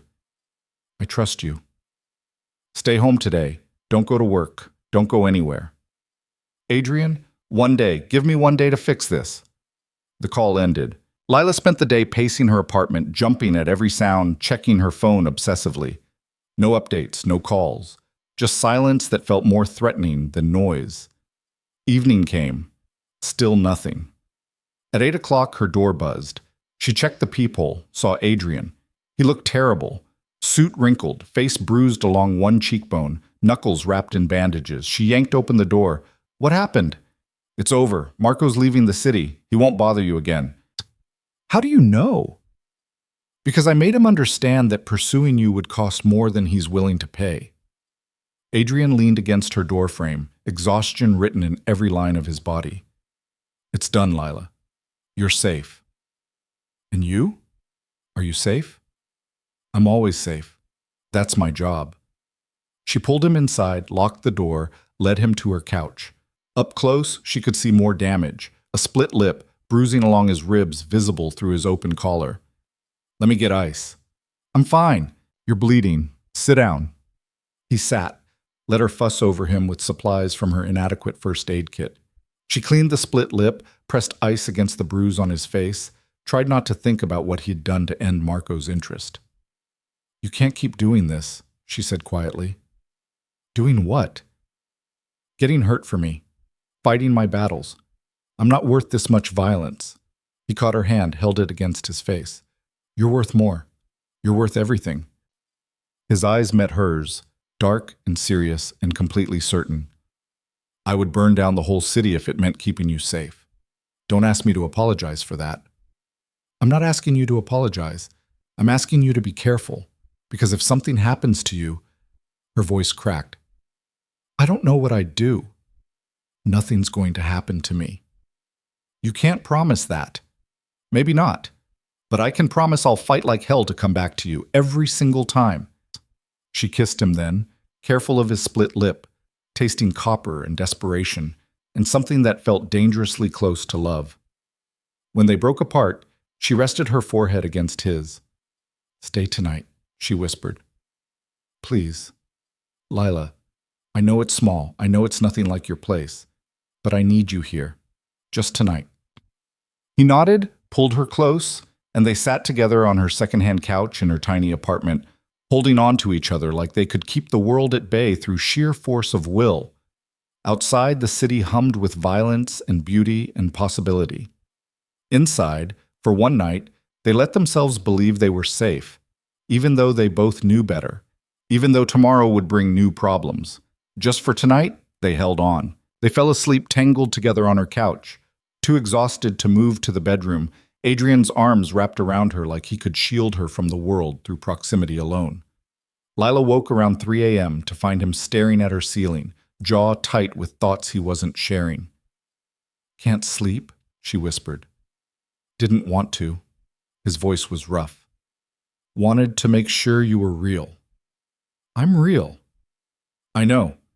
But some nights this feels like a dream I'm going to wake up from." She pressed closer. "What happened with Marco really happened." Adrian was quiet for so long she thought he wouldn't answer. Then, "I gave him a choice. Leave New York and never come back, or stay and watch everything he's built burn to the ground." "How did you make him believe you?" "I started burning it. 3 of his warehouses, 2 of his legitimate fronts. By the time we met face to face, he'd lost enough to understand I was serious." "You destroyed his businesses." "I destroyed his New York operations. He's got interests in Philadelphia, Atlantic City. He can rebuild there, just not here." Lila's stomach twisted.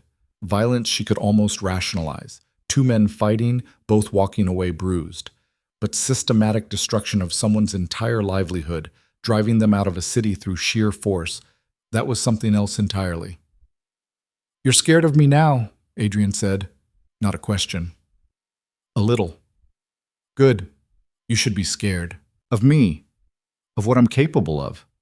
He shifted, looked down at her in the darkness. "But Lila, that's not who I want to be with you. That's not who I am when I'm here." "Then who are you?"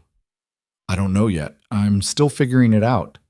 She kissed him because words felt inadequate, because fear and affection were tangled too tight to separate, because morning would bring reality, but right now they had darkness and honesty and each other. Tuesday started with phone calls Adrian took in her bathroom, voice low and controlled, handling fallout she couldn't see.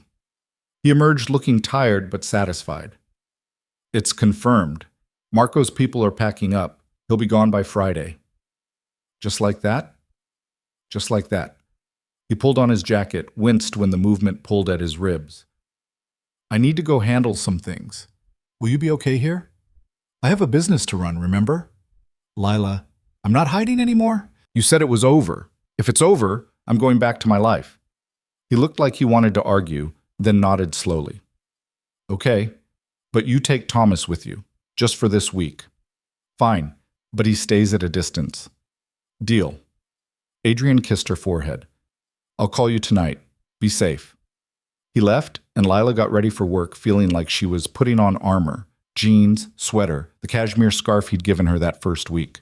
Protection in fabric form. Thomas was waiting downstairs, nodded respectfully when she emerged. They drove to her Lexington corner in silence, and he set up position half a block away. Close enough to see, far enough to breathe. Business was good. Spring had fully committed now, bringing out people who actually bought flowers instead of just photographing them. By noon, she'd sold more arrangements than she had all last week combined. Her mother called around 1. "Baby, there's a man outside my building, just standing there, black jacket, sunglasses. He's been there since yesterday." "I know, Mom, he's protection." "Protection from who? What's going on?" "It's handled, but Adrian wanted to make sure you were safe while things settled." "Lila Marie Monroe, you tell me right now what kind of danger you've brought to my door." So she told her. Not everything. Her mother didn't need to know about Marco's threats or Adrian's warehouses burning, but enough. That there'd been tension, that it was resolved now, that the guards would be gone soon. "This is what I was afraid of," her mother said when Lila finished. "This is exactly what happens when you get involved with men like that." "I know." "Then why are you still with him?" "Because he fights for me, Mom. Because when I'm with him, I feel like I matter. Not just exist, matter." Lila's throat tightened. "I know it's messy. I know it's dangerous, but it's mine, and I'm not ready to give it up." Her mother was crying. Lila could hear it in the silence, in the shaky breath before she spoke again. "Your father used to say that too, that the work mattered, that he was doing it for us, so we mattered." A pause. "Then he died, and all that mattering didn't bring him back. This is different. Is it? Or are you just telling yourself that because walking away hurts too much?" Lila didn't have an answer. They said goodbye with words that felt insufficient, and she spent the rest of the afternoon trying not to think about fathers who died young and daughters who repeated their mistakes. Adrian called at 6. Dinner? I'm exhausted. Can we do tomorrow? Tomorrow then. Get some rest. But she couldn't rest. Her apartment felt too small, too quiet, too full of questions she couldn't answer.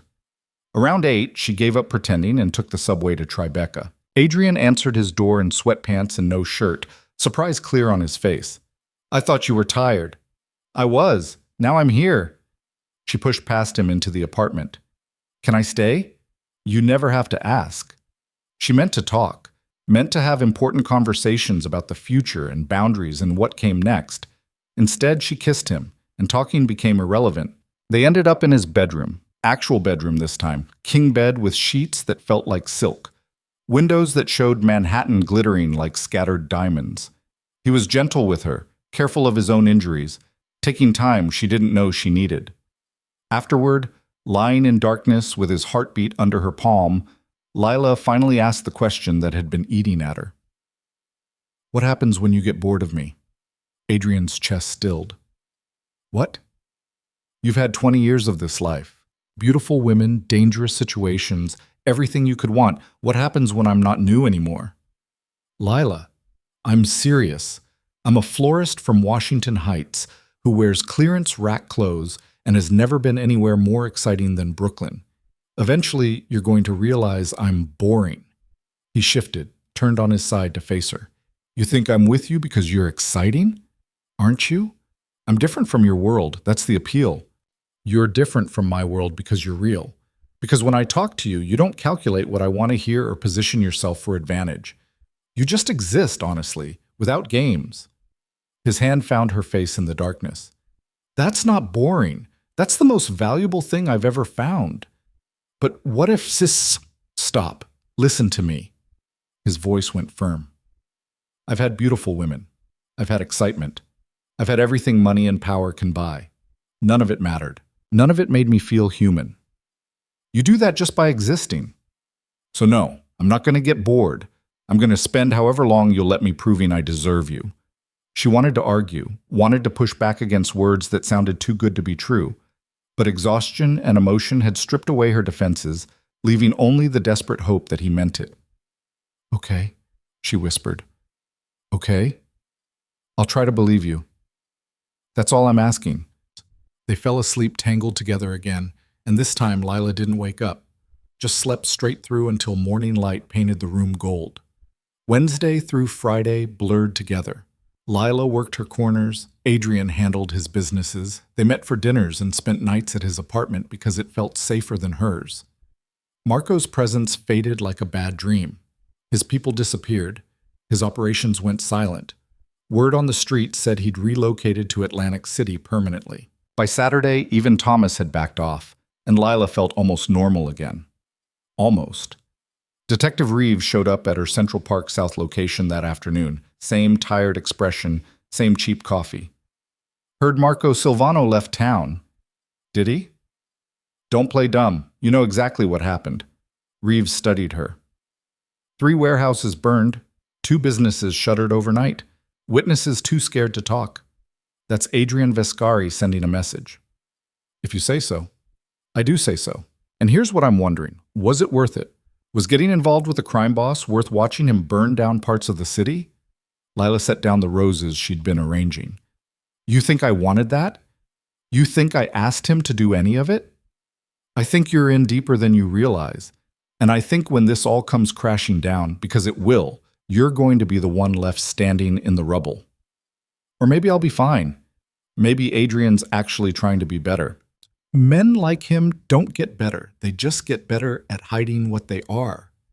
Reeves pulled out his card, set it on her cart next to where she'd thrown the last one away. When you're ready to get out, call me. I'll help you disappear. New identity, new city, new life. Whatever you need. I'm not going to need that. Everyone says that, right up until they do. He left, and Lila stared at his card for a long time before throwing it away again. Her phone rang. Adrian, can you come to my place tonight? I have something for you. What kind of something? The kind you won't believe until you see it. 7 o'clock? Okay, but if this is jewelry, I'm throwing it at you. It's not jewelry, I promise. She showed up at 7 exactly. curiosity overriding caution. Adrian met her at the elevator wearing a genuine smile, the kind she rarely saw. Close your eyes. Adrian, trust me, please. She closed her eyes, let him guide her forward, felt the space change around her. When he told her to open them, she was standing in what looked like an architect's model. What is this? Your flower shop. He gestured at the plans spread across his dining table. Prime location in Soho, corner lot, big windows, storage space in back. Everything you'd need. Her heart stopped. What are you talking about? I bought the building. Well, I'm buying it. The deal closes next month. I want you to have the ground floor. Design it however you want. Your name on the sign. Your business. Completely clean. No ties to me. No questionable funding. Just yours. Lila stared at the plans, at her dream rendered in blueprints and possibility. I can't accept this. Why not? Because it's too much. Because I haven't earned it. Because she couldn't finish, emotions too tangled. Because you think it makes you dependent on me? Adrian stepped closer. It doesn't. The lease is in your name. I'm just the landlord. You pay rent like anyone else. You run the business however you want. I don't get a say. Why would you do this? Because watching you stand in the cold selling flowers breaks my heart every single day. Because you deserve a real shop, a real chance. Because I can make this happen, and I want to. What's the rent? Market rate. Whatever comparable spaces in the neighborhood go for. I'm not giving you charity, Lila. I'm giving you opportunity. She walked around the table studying the plans. Square footage, layout, drawings of display cases and coolers, and a counter where customers could actually stand comfortably. It was perfect. Everything she'd dreamed about since that summer after her grandmother died. When would I open? Construction starts next month. You could be open by fall if you want. I'd need inventory, suppliers, employees maybe. Her mind was already racing ahead, calculating costs and logistics. I have contacts, people who can help, but only if you want them. This is your project. I'm just the guy who handed you the keys. Lila turned to face him. If I say yes, if I take this shop, what do you expect in return? Nothing. Adrian, nothing, he repeated firmly. I expect you to run a successful business, to be happy, to stop freezing your hands off on street corners. That's all. And us? What happens to us? That's separate. Shop succeeds or fails. We stay together or fall apart. Those are different things. The shop is yours regardless. She wanted to find the catch, wanted to identify the manipulation or expectation hidden in the generous offer. But Adrian just stood there, looking at her with something that resembled hope.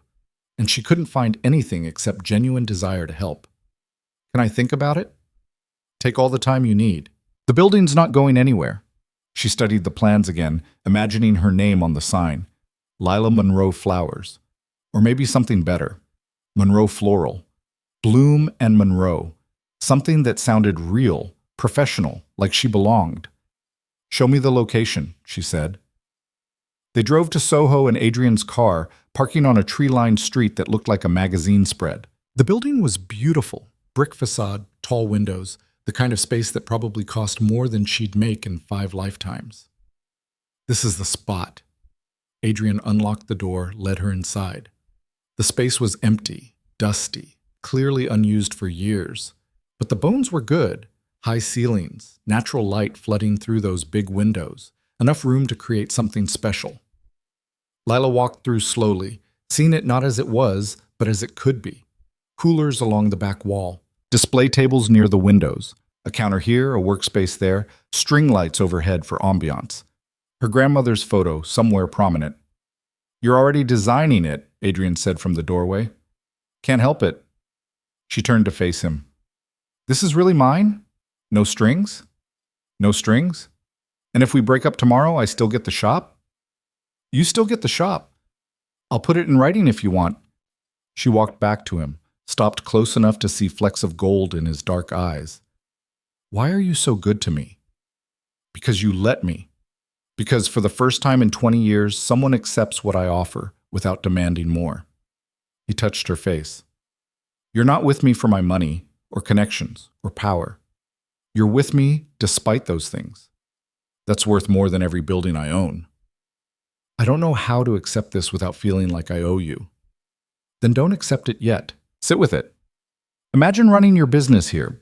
Picture your future. If it feels right, we move forward. If it doesn't, we find another solution. Another solution meaning what?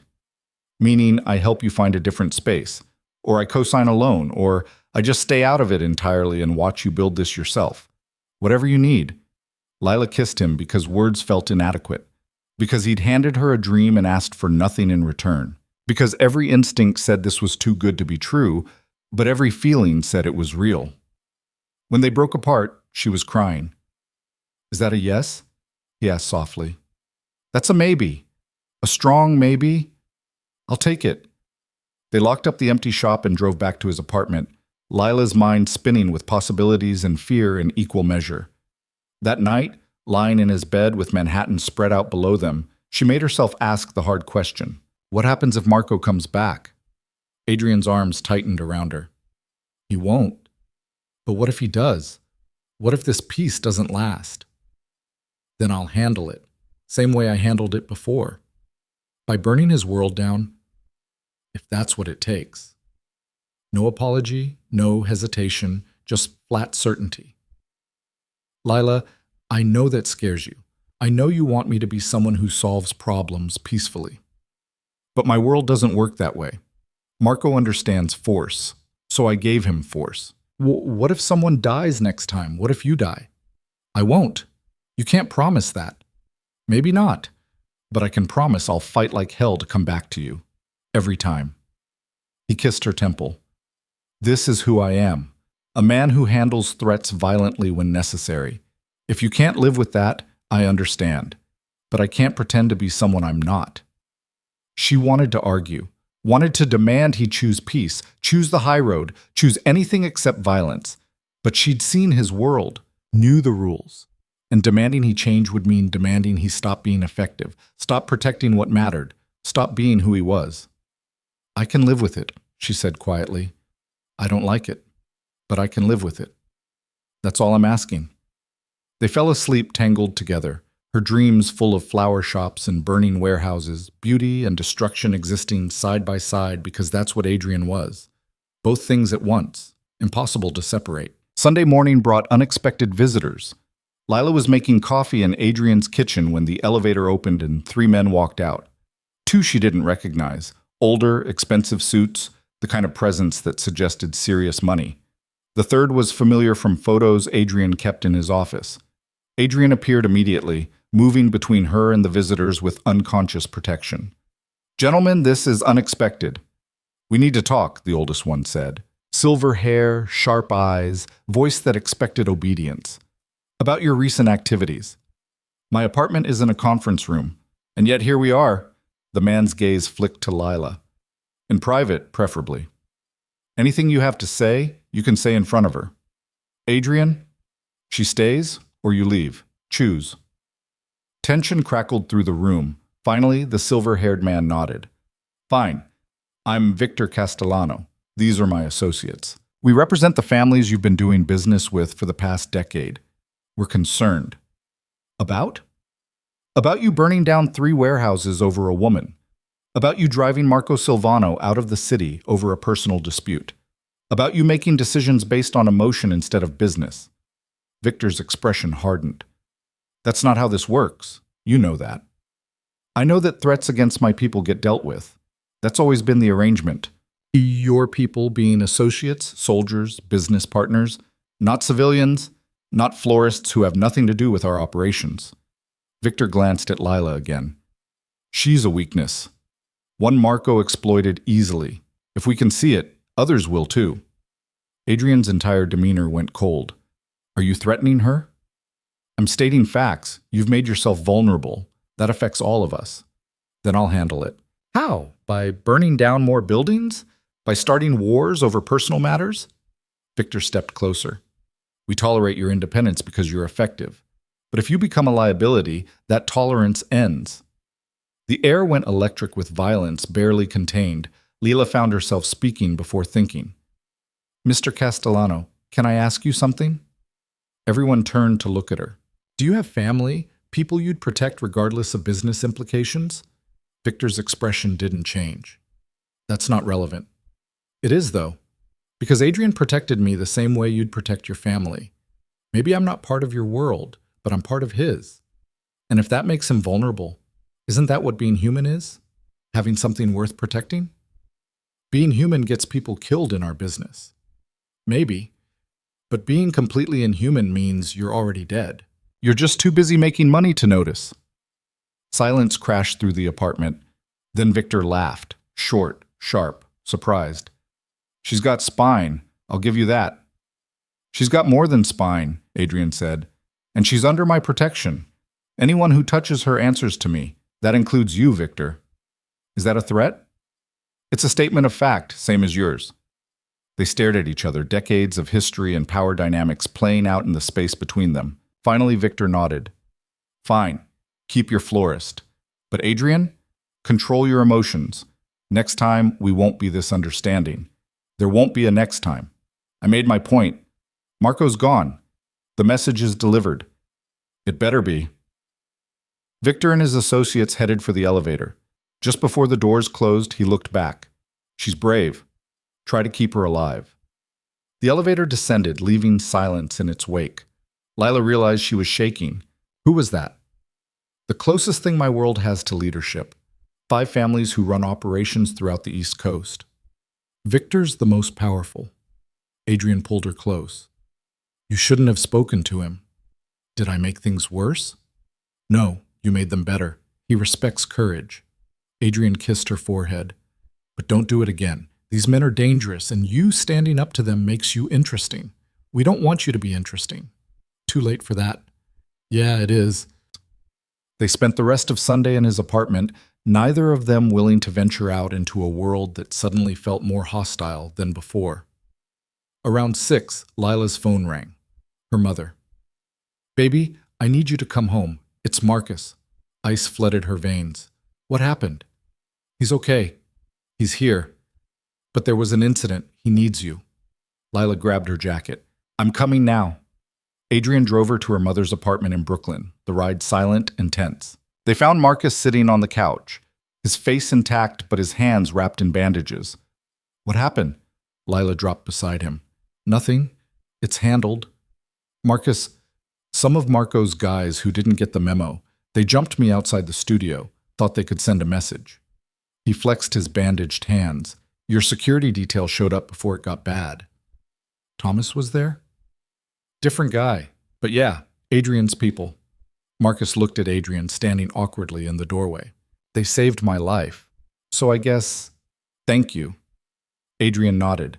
You don't have to thank me. Your family. I'm not your family.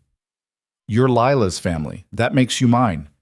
Marcus studied him for a long moment, then looked at Lila. You really love this guy? She'd been avoiding that word, even in her own head, but sitting there with her brother bandaged and her mother crying quietly in the kitchen, pretending felt pointless. Yeah, she said, I really do. But then I guess I have to accept it, because you're my sister, and I'm not losing you over this. You're not going to lose me. Promise? Promise.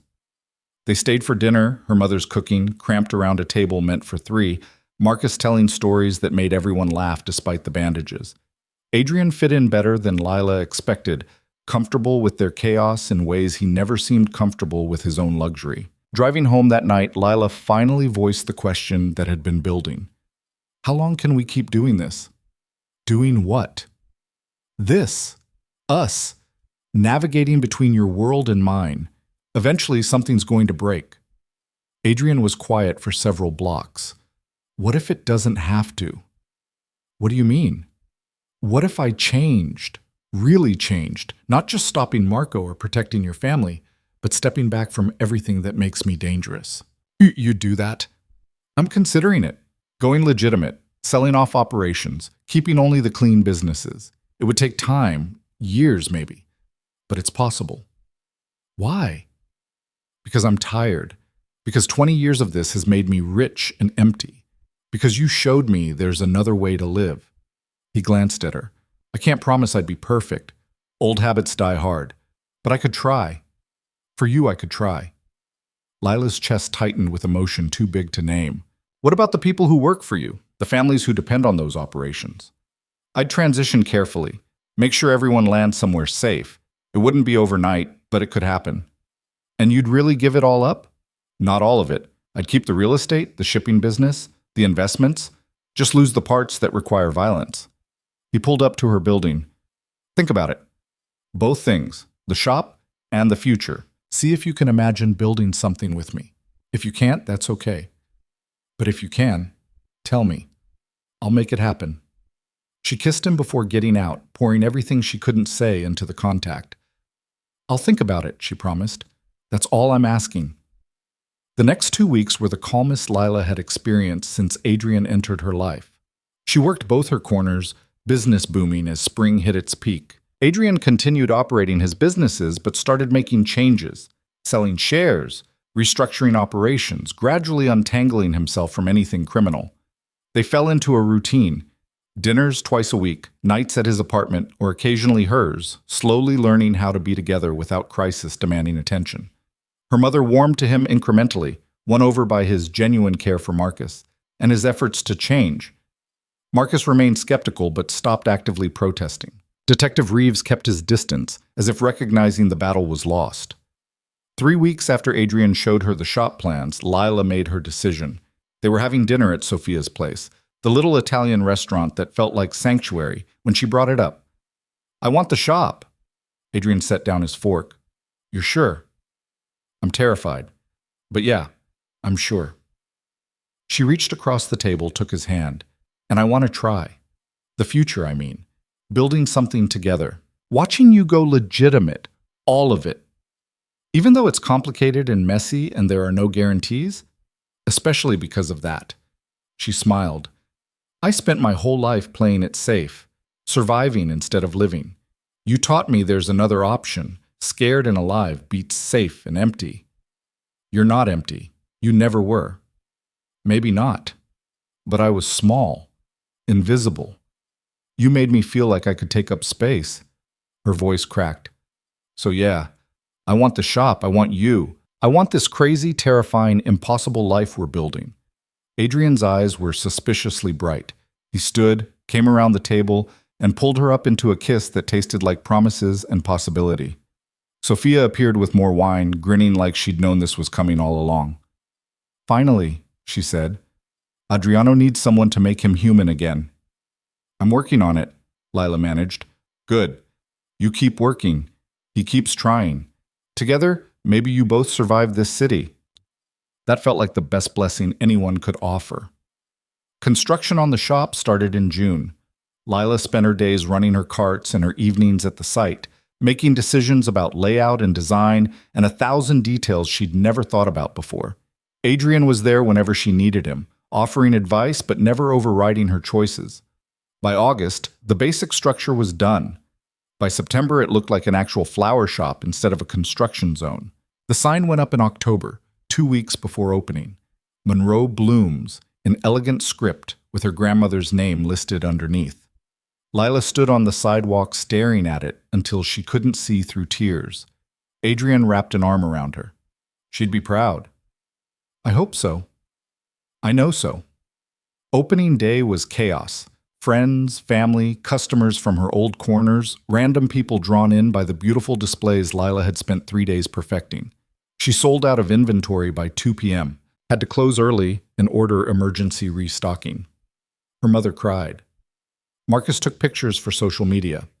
Adrian stayed in the background, letting her have this moment without his presence overshadowing it. That night, exhausted and exhilarated, Lila locked up her shop for the first time. Her shop, with her name on the sign and her vision in every detail. Adrian was waiting outside. How does it feel? Like flying, like being terrified and perfect at the same time. She locked the door, pocketed keys that represented years of dreaming. Thank you for making this possible. You made it possible. I just removed obstacles. That's not true, and you know it. Maybe, but watching you succeed, that's the best thing I've ever done. He pulled her close. Lila Monroe, florist and business owner. Has a nice ring to it. Better than Lila Monroe, crime boss's girlfriend? Much better. They walked to his car through Soho streets that felt different now, familiar, welcoming, like she belonged here, like she'd earned her place instead of just stumbling into it. "Adrian?" she said as he opened her door. "Yeah? I love you." She'd been avoiding those words for months, too scared to make them real, but standing outside her shop, having just lived her dream, pretending felt pointless. Adrian went very still. "Say that again." "I love you. I'm in love with you." "Have been for weeks, probably. Just couldn't admit it." "Why not?" "Because loving you feels dangerous. Like giving you ammunition you could use to destroy me." "And now?" "Now I don't care. You're either going to destroy me or you're not. Holding back doesn't change that." She met his eyes. "So yeah, I love you. Deal with it." He kissed her then, right there on the Soho sidewalk with strangers passing by and car horns honking, kissed her like she'd handed him something precious he'd been searching for his entire life. "I love you too," he said against her lips.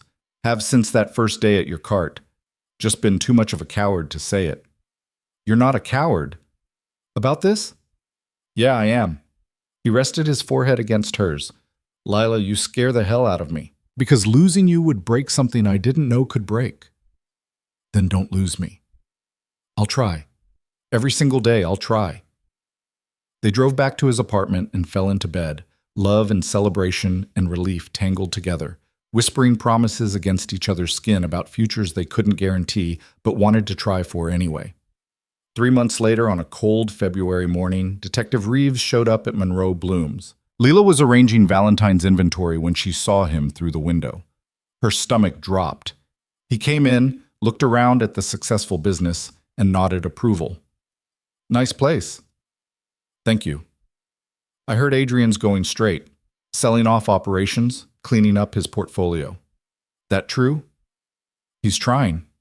"Because of you?" "Because of himself. I'm just the reason he started." Reeves studied her face. "I came to tell you something. The investigation's closing. We don't have enough to prosecute, and with Marco gone and Adrian legitimizing, there's no case to build." Relief flooded through her. Thank you for telling me?" "Don't thank me. I still think you're making a mistake, but it's your mistake to make." He pulled out a card, set it on her counter. "That's my direct line. Not for testimony or cases, just if you ever need help. Any kind of help. I figure you earned it." "I don't understand." "You stood up to everyone who told you this wouldn't work. Your family, me, probably Adrian himself at times. You chose love over safety. That takes courage." He headed for the door, then looked back. "For what it's worth, I hope I'm wrong about him. I hope he becomes the man you see." "He already is. He just needed someone to believe it." Reeves left, and Lila added his card to the collection in her office. Reminders of battles fought and somehow won. Spring came again, bringing tourists and warm weather and business that exceeded every projection. Lila hired 2 employees, expanded her delivery service, started supplying weddings and events. Monroe Bloom's became the kind of shop people sought out, recommended, returned to. Adrian completed his transition to legitimate business, the process taking 18 months of careful maneuvering. He kept his real estate holdings and shipping operations, sold everything else to people who'd run it more cleanly than he ever had. The change aged him somehow, stress lines appearing around his eyes. But he also laughed more, slept better, stopped jumping at every phone call like it might be crisis. On a Sunday in May, 2 years after they'd met, Adrian took Lila to Central Park. Not to her old selling corner, somewhere new, a meadow where families had picnics and couples lounged on blankets. "I need to ask you something," he said. "Okay? These past 2 years you've changed my life, completely, fundamentally. I'm not the same person I was the day I showed up at your flower cart. Neither am I. I know, we changed each other." He took her hands. "So here's my question. Do you want to keep changing together? Officially?" Her heart stopped. "Adrian, I'm not proposing, not yet, but I'm asking, could you see it? A future where we're not just together, but committed? Where we build something permanent?" Lila looked at this man who'd crashed into her life like a hurricane, who'd protected her family and burned down warehouses and handed her dreams she'd stopped believing in, who'd changed everything about himself because she'd asked him to try. Yeah, she said, I could see it. Even knowing what I was, what I'm still capable of if pushed, especially knowing that, because you chose something different. You chose me, chose change, chose to be better. That's worth more than perfection. He kissed her then, soft and reverent, like sealing a promise they'd spend years fulfilling. Thank you, he whispered. For what? For seeing me, for staying, for believing I could be more than what I was. Thank you for proving me right. They spent the afternoon in that meadow, talking about the future in concrete terms instead of abstract hopes. Where they'd live, what they'd build together, how they'd navigate families and businesses, and all the messy complications of building a life. As the sun set over Manhattan, painting the sky in shades of amber and rose, Lila felt something she hadn't experienced in years: certainty. Not that everything would be easy or perfect, but that whatever came, they'd face it together. I love you, she said. I love you too. Adrian pulled her close. And Lila, I'm always going to choose you over power, over money, over everything. If the choice is you or the world, I choose you. That's a big promise. It's the only one I know how to make. She believed him. Maybe she was naive. Maybe love made her stupid. But watching the city light up below them, surrounded by families and couples and people just living their lives, it felt true. They'd both been broken when they met. Him by violence and ambition, her by invisibility and exhausted survival. Together, they'd found something neither expected: healing. Not perfection, not fairy tale romance, just two damaged people choosing each other despite every reason not to. And somehow, that was enough. More than enough. It was everything. 6 months later, Monroe Blooms expanded to a second location in Brooklyn, near where Lila grew up. She hired her mother as manager, gave Marcus a job handling social media and deliveries when he wasn't recording his music. Adrian proposed on the anniversary of their meeting at her original Lexington corner with a ring that wasn't ostentatious but perfect, simple, elegant, honest. She said yes before he finished asking.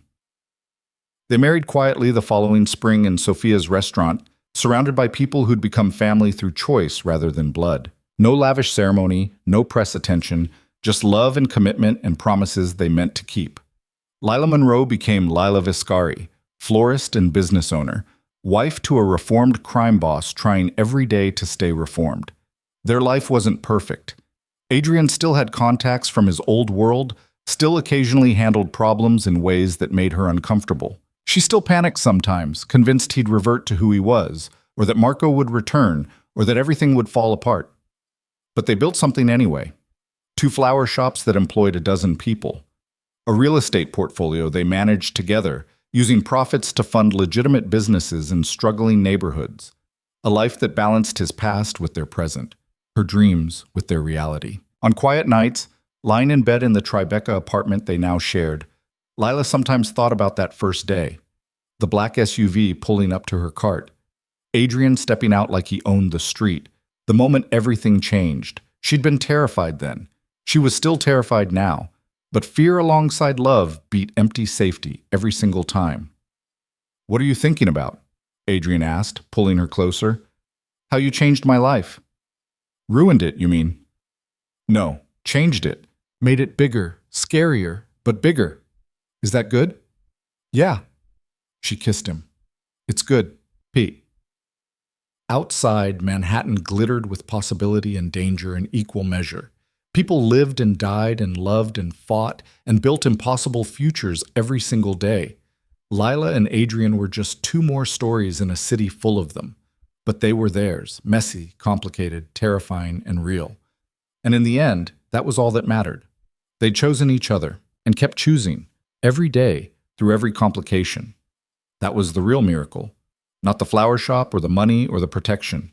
Just 2 people deciding love was worth fighting for, and making it true through sheer, stubborn will. Together.